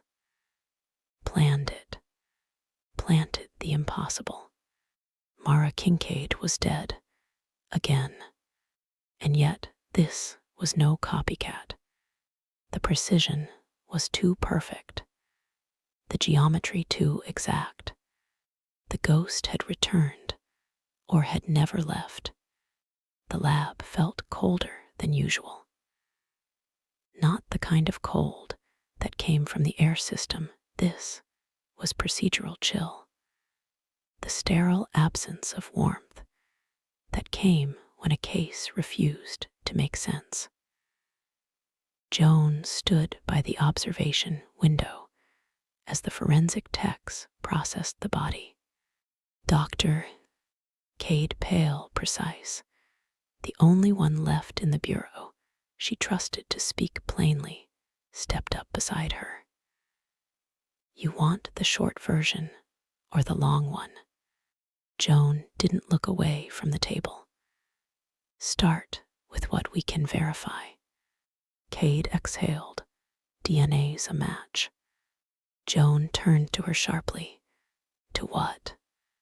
To the 2019 Tulsa sample, Cade said. Mara Kincaid, deceased, confirmed by dental and tissue. We reran the comparison twice. There's no error. That's impossible. Cade nodded. Yeah, that's what I told them. She slid a file across the counter. Fingerprints too, identical down to microfracture ridges. You don't get that in cloning. This is one body, two deaths. Joan's pulse thudded in her ears. She flipped open the file. The autopsy photos were nearly indistinguishable from the ones she'd studied years ago. Same incision length, same positioning, even the same ligature width, 6 millimeters, nylon fiber. Could the original autopsy data have been compromised? She asked. Checked the archives myself, Cade said. The tissue samples stored at Quantico under lock. Chain of custody is intact. Whatever this is, it's new. Joan stared at the image under the magnifier. There was a tiny pattern of bruising along the collarbone, faint, almost deliberate. She adjusted the contrast. Letters, no coordinates again, this time incomplete. Half a sequence. She copied them onto her tablet and cross-referenced them against the ones from the torn silk. Together, they formed a new location tag. Somewhere outside St. Louis. Cade saw the look on her face. You're not going there, she said quietly. Command's going to freeze this investigation until we can reclassify the file. Joan closed the folder. Then I'll go before they do. Cade frowned. Joan. I spent 5 years chasing this ghost, she said. And now he's rewriting the past. Or someone's rewriting it for him. That thought stopped her. Cade was right. If the Bureau's own database could resurrect a 6-year-old victim with perfect genetic fidelity, the problem wasn't just in the field, it was in the system. The wall monitor beeped. A tech in the next room waved them over. You'll want to see this, he said. On the screen was a 3D reconstruction of the elevator shaft from the scene. The program had mapped the trajectory of a single droplet of blood found on the service door, the ghost's calling card. Joan leaned closer. The droplet pattern was too deliberate. It hadn't fallen, it had been placed. And embedded inside the smear was a secondary layer, a thumbprint. Cade froze. That can't be right. He's never left prints before. Joan's voice was low. Whose is it? The tech hesitated. It's not in CODIS or Bureau archives, but it's human. Partial, clean enough to read. Cross-match it manually, Joan said. He typed rapidly. The system processed. A progress bar crawled across the screen. Then it stopped, chimed once. A single match appeared. Alder Max. Joan felt her stomach drop. That's, she started, but her voice failed. Cade stared at the screen. Joan, he's dead. Joan shook her head slowly. No, he's in this. She pointed to the frozen image of the fingerprint. This is his way of showing me. Cade stepped back. You think Max planted this? No, Joan said. Her voice was barely above a whisper. I think he's trying to tell me what the Bureau won't. The overhead light flickered once. The soft hum of the servers rising in pitch. The monitor glitched, colors bleeding at the edges before stabilizing again. Joan backed away, eyes fixed on the frozen print. For a fraction of a second, she thought she saw it move, like the ridge pattern was breathing. She blinked, and it was gone. Get me the location data, she said. The coordinates. Cade hesitated. Joan. Do it.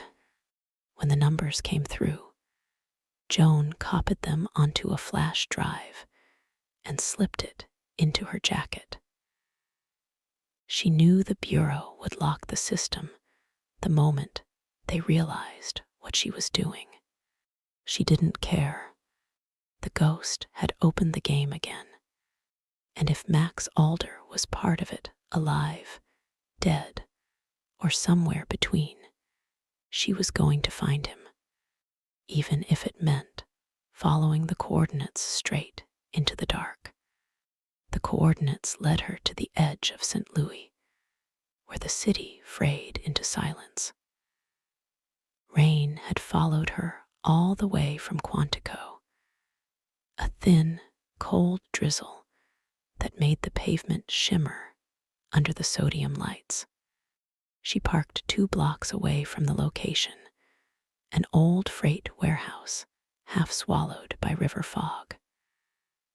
The building was condemned, fenced, its windows sealed with steel sheets. Yet there was light leaking from a crack beneath the main door, steady, artificial, electrical. Joan shut off the engine and sat for a moment, hands gripping the steering wheel. She could still see Max's name on the lab monitor, the print lines that matched too perfectly. Her heart was steady, her breathing shallow. Years of Bureau training told her to call it in, wait for a team, follow procedure. But this wasn't Bureau work anymore. She took the flash drive from her jacket, slid it into her phone, and watched the mapped overlay again. The coordinates didn't stop here. They spiraled inward, a recursive loop ending exactly at the center of the building's floor plan. He was calling her. Joan stepped out into the rain. Inside, the air smelled of rust and stagnant water. Her flashlight cut through the dark, revealing the shape of old machinery, broken crates, scattered feathers, pigeons long fled.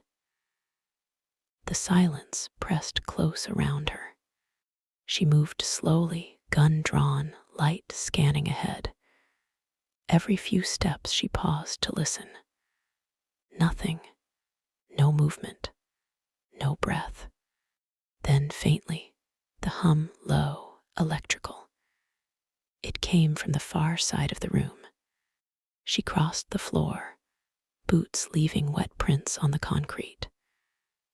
There, in the center, a single work light hung from a wire, swinging gently. Underneath it stood a chair, and in the chair a man, his head lolled to one side, a hood covering his face. Blood had pooled beneath him, not much precisely contained, not splattered. The ghost's signature. Joan's pulse thudded. She holstered her weapon and approached carefully, flashlight steady. The man's hands were bound, the same nylon ligature she'd seen in every previous case. She reached for the hood and pulled it back. Max Alder stared up at her. His eyes were open. His face was pale, expression frozen mid-thought. There was a small cut at the corner of his mouth, fresh. Joan staggered back, nearly dropping the light. Her mind reeled impossible, absurd. He can't be here.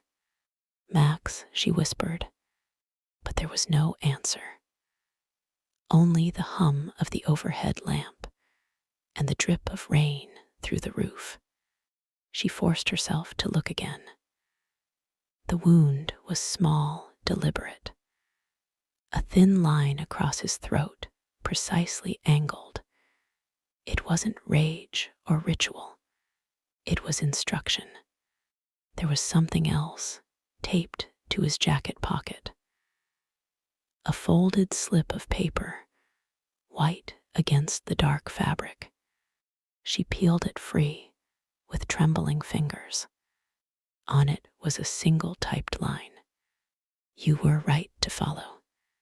And beneath it, handwritten in ink that had barely dried. Turn around. Her body froze. Joan's hand went instinctively to her weapon. As she pivoted, slowly, flashlight beam slicing through the dark. Nothing, only the vast emptiness of the warehouse. Then from behind her, a faint mechanical click. She spun again, gun raised. The work light above the chair flickered once, then twice, then went out. The flashlight in her hand dimmed, the battery draining in seconds, until only the afterimage of Max's face lingered in the dark. And then, faintly, so faintly, she thought she might be imagining it, came the sound of someone breathing, inches from her ear. She turned, firing once, the shot cracking through the emptiness. The echo hit every wall and died. Silence.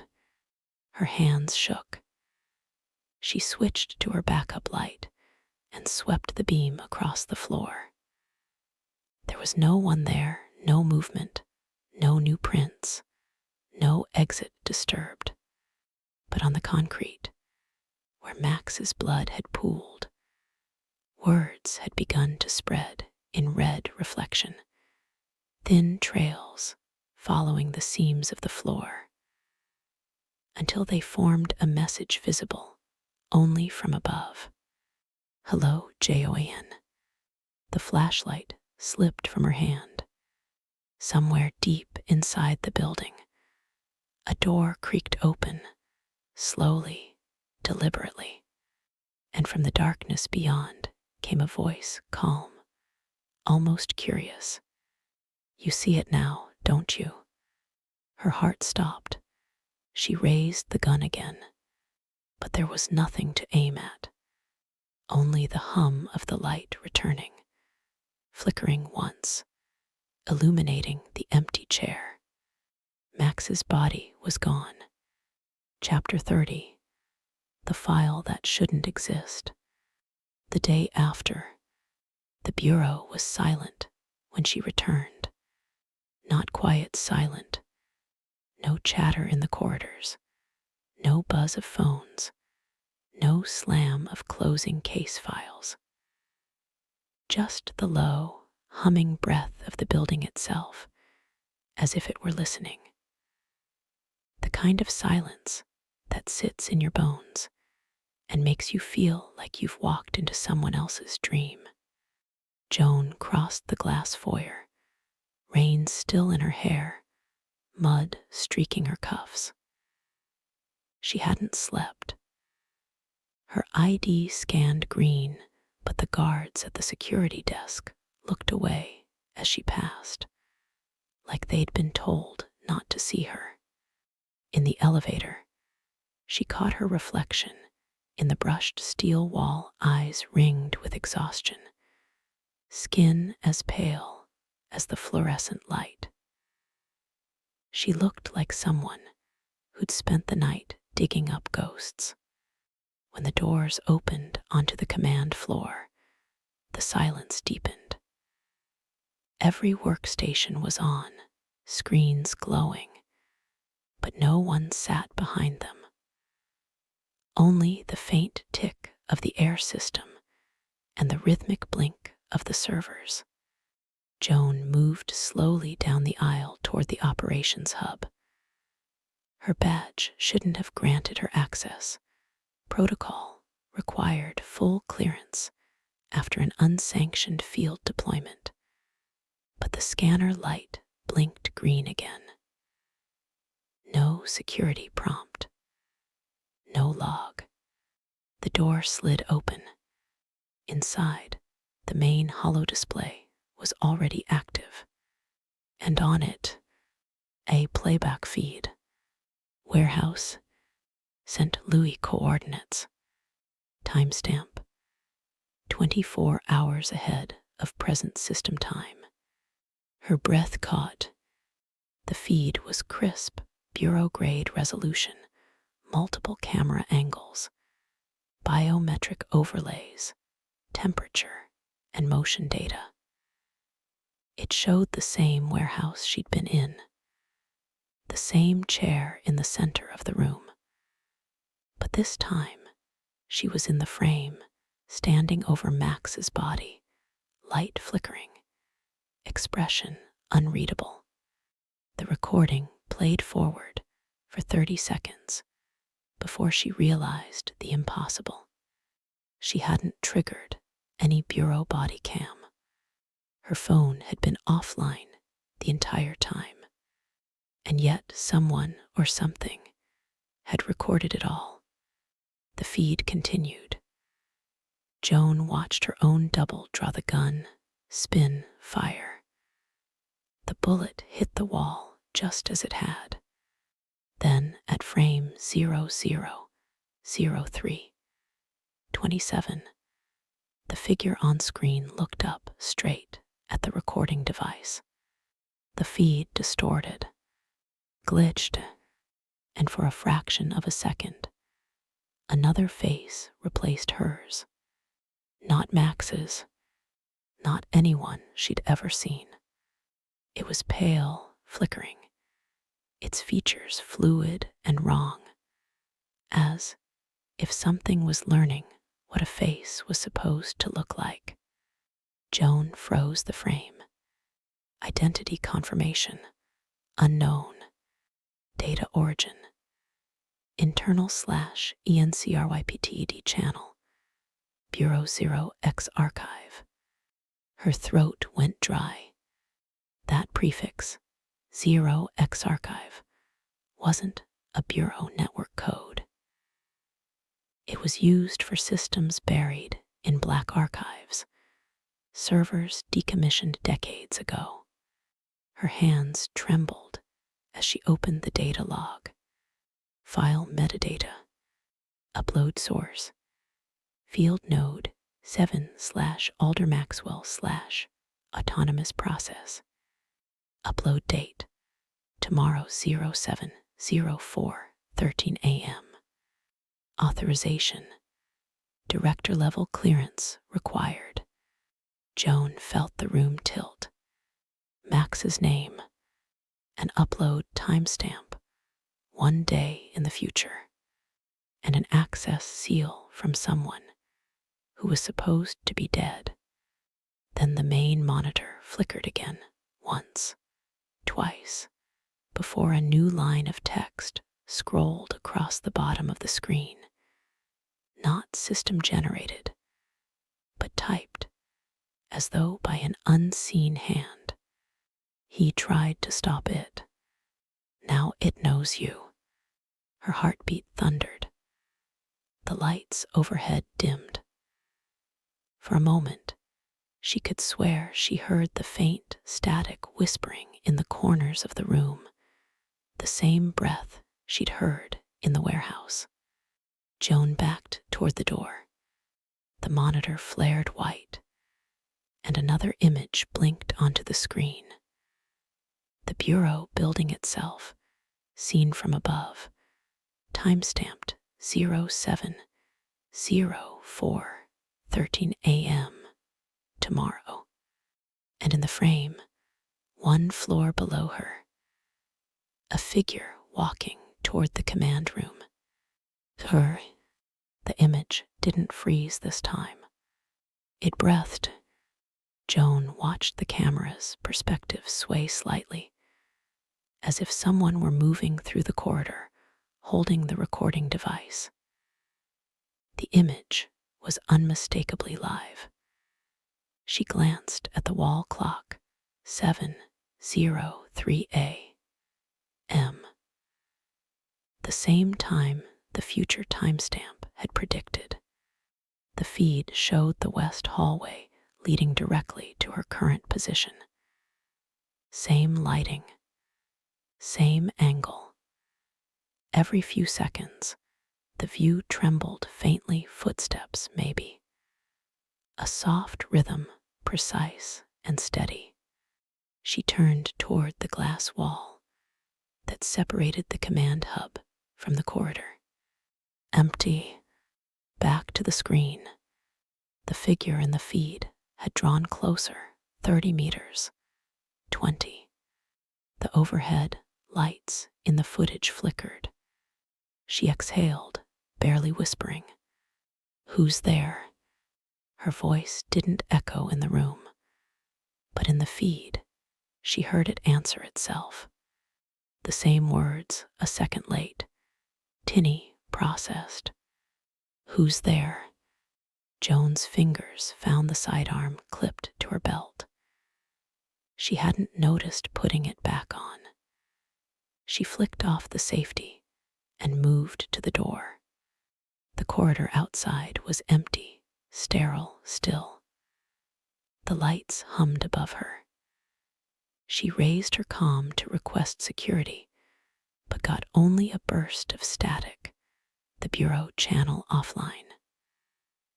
The timestamp on her wrist display rolled to 07/04/09. 4 seconds. The feed on the wall monitor updated. The figure was now directly in front of the command room door. She could see its shoulder, the faint texture of bureau issue black. The feed angle dipped slightly, as though the camera were lowering. She turned. No one. Then the glass beside her darkened. Not from light outside, but from within. Like a projection seeping across its surface, a film developing too fast. Shapes emerged, reflections, doubling, recursive. Her own face multiplied into an infinite corridor of mirrored versions, each one half a frame behind the other. Now it knows you. The words reappeared, scrolling across every pane of glass, mirrored and reversed. The monitor behind her chimed. An incoming file transfer. Origin, Bureau 0X Archive. File type, audio/7, 04, 13 a.m/real-time sync initiated. She froze because she could hear it, not from the speakers, but from the air. A slow, distorted voice. Max's. Joan, if you're hearing this, don't look at it. The lights snapped off. In the darkness, the glass wall flared white, and there, faintly, the feed continued to play, though now it showed the command room from above.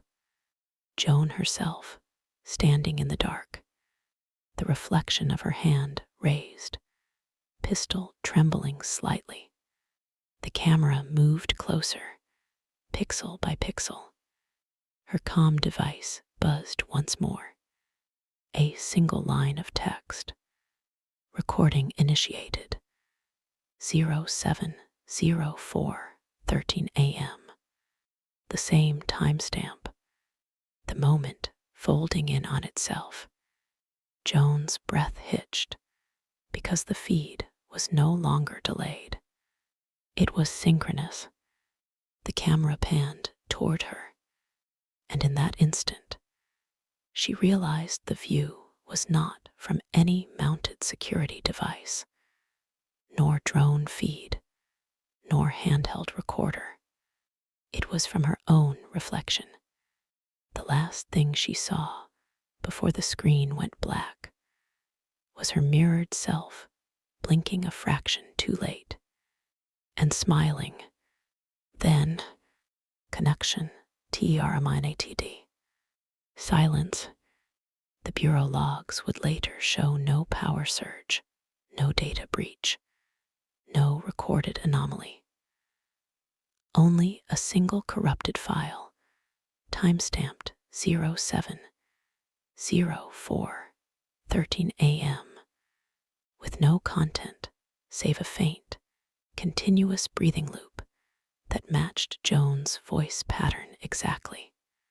And outside, through the mirrored glass of the command room, another light flickered on in the corridor.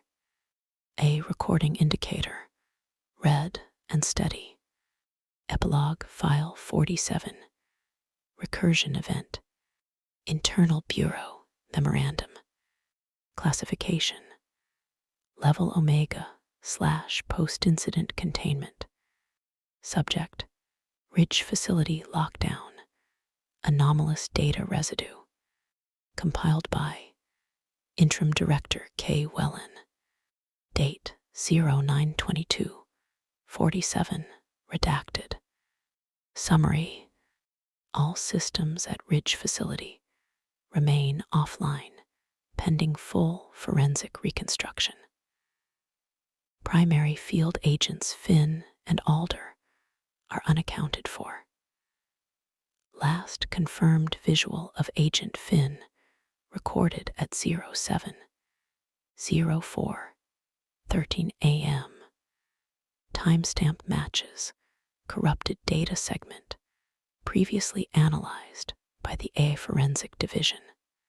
Recovery efforts yielded 47 terabytes of fragmented video, predominantly recursive frame loops, and unsynchronized reflections of existing Bureau footage. Of note, one recovered segment from camera 12, C, depicts the command hub at 0704, 15 a.m., 2 seconds after the presumed termination of visual feed. In this footage, Agent Finn is visible at her desk. She appears calm, working. Timestamp overlay authentic. No anomalies recorded. When cross-referenced against the recovered personnel records, it was determined that this footage could not exist because Agent Finn had already been declared missing by that time. Addendum: at 09:21 a.m. today, Bureau HQ received a remote access ping from a secured terminal believed destroyed in the Ridge Containment Sweep. The user ID matched Finn's bureau credentials. The ping originated from inside the bureau mainframe cluster, not routed through external network points.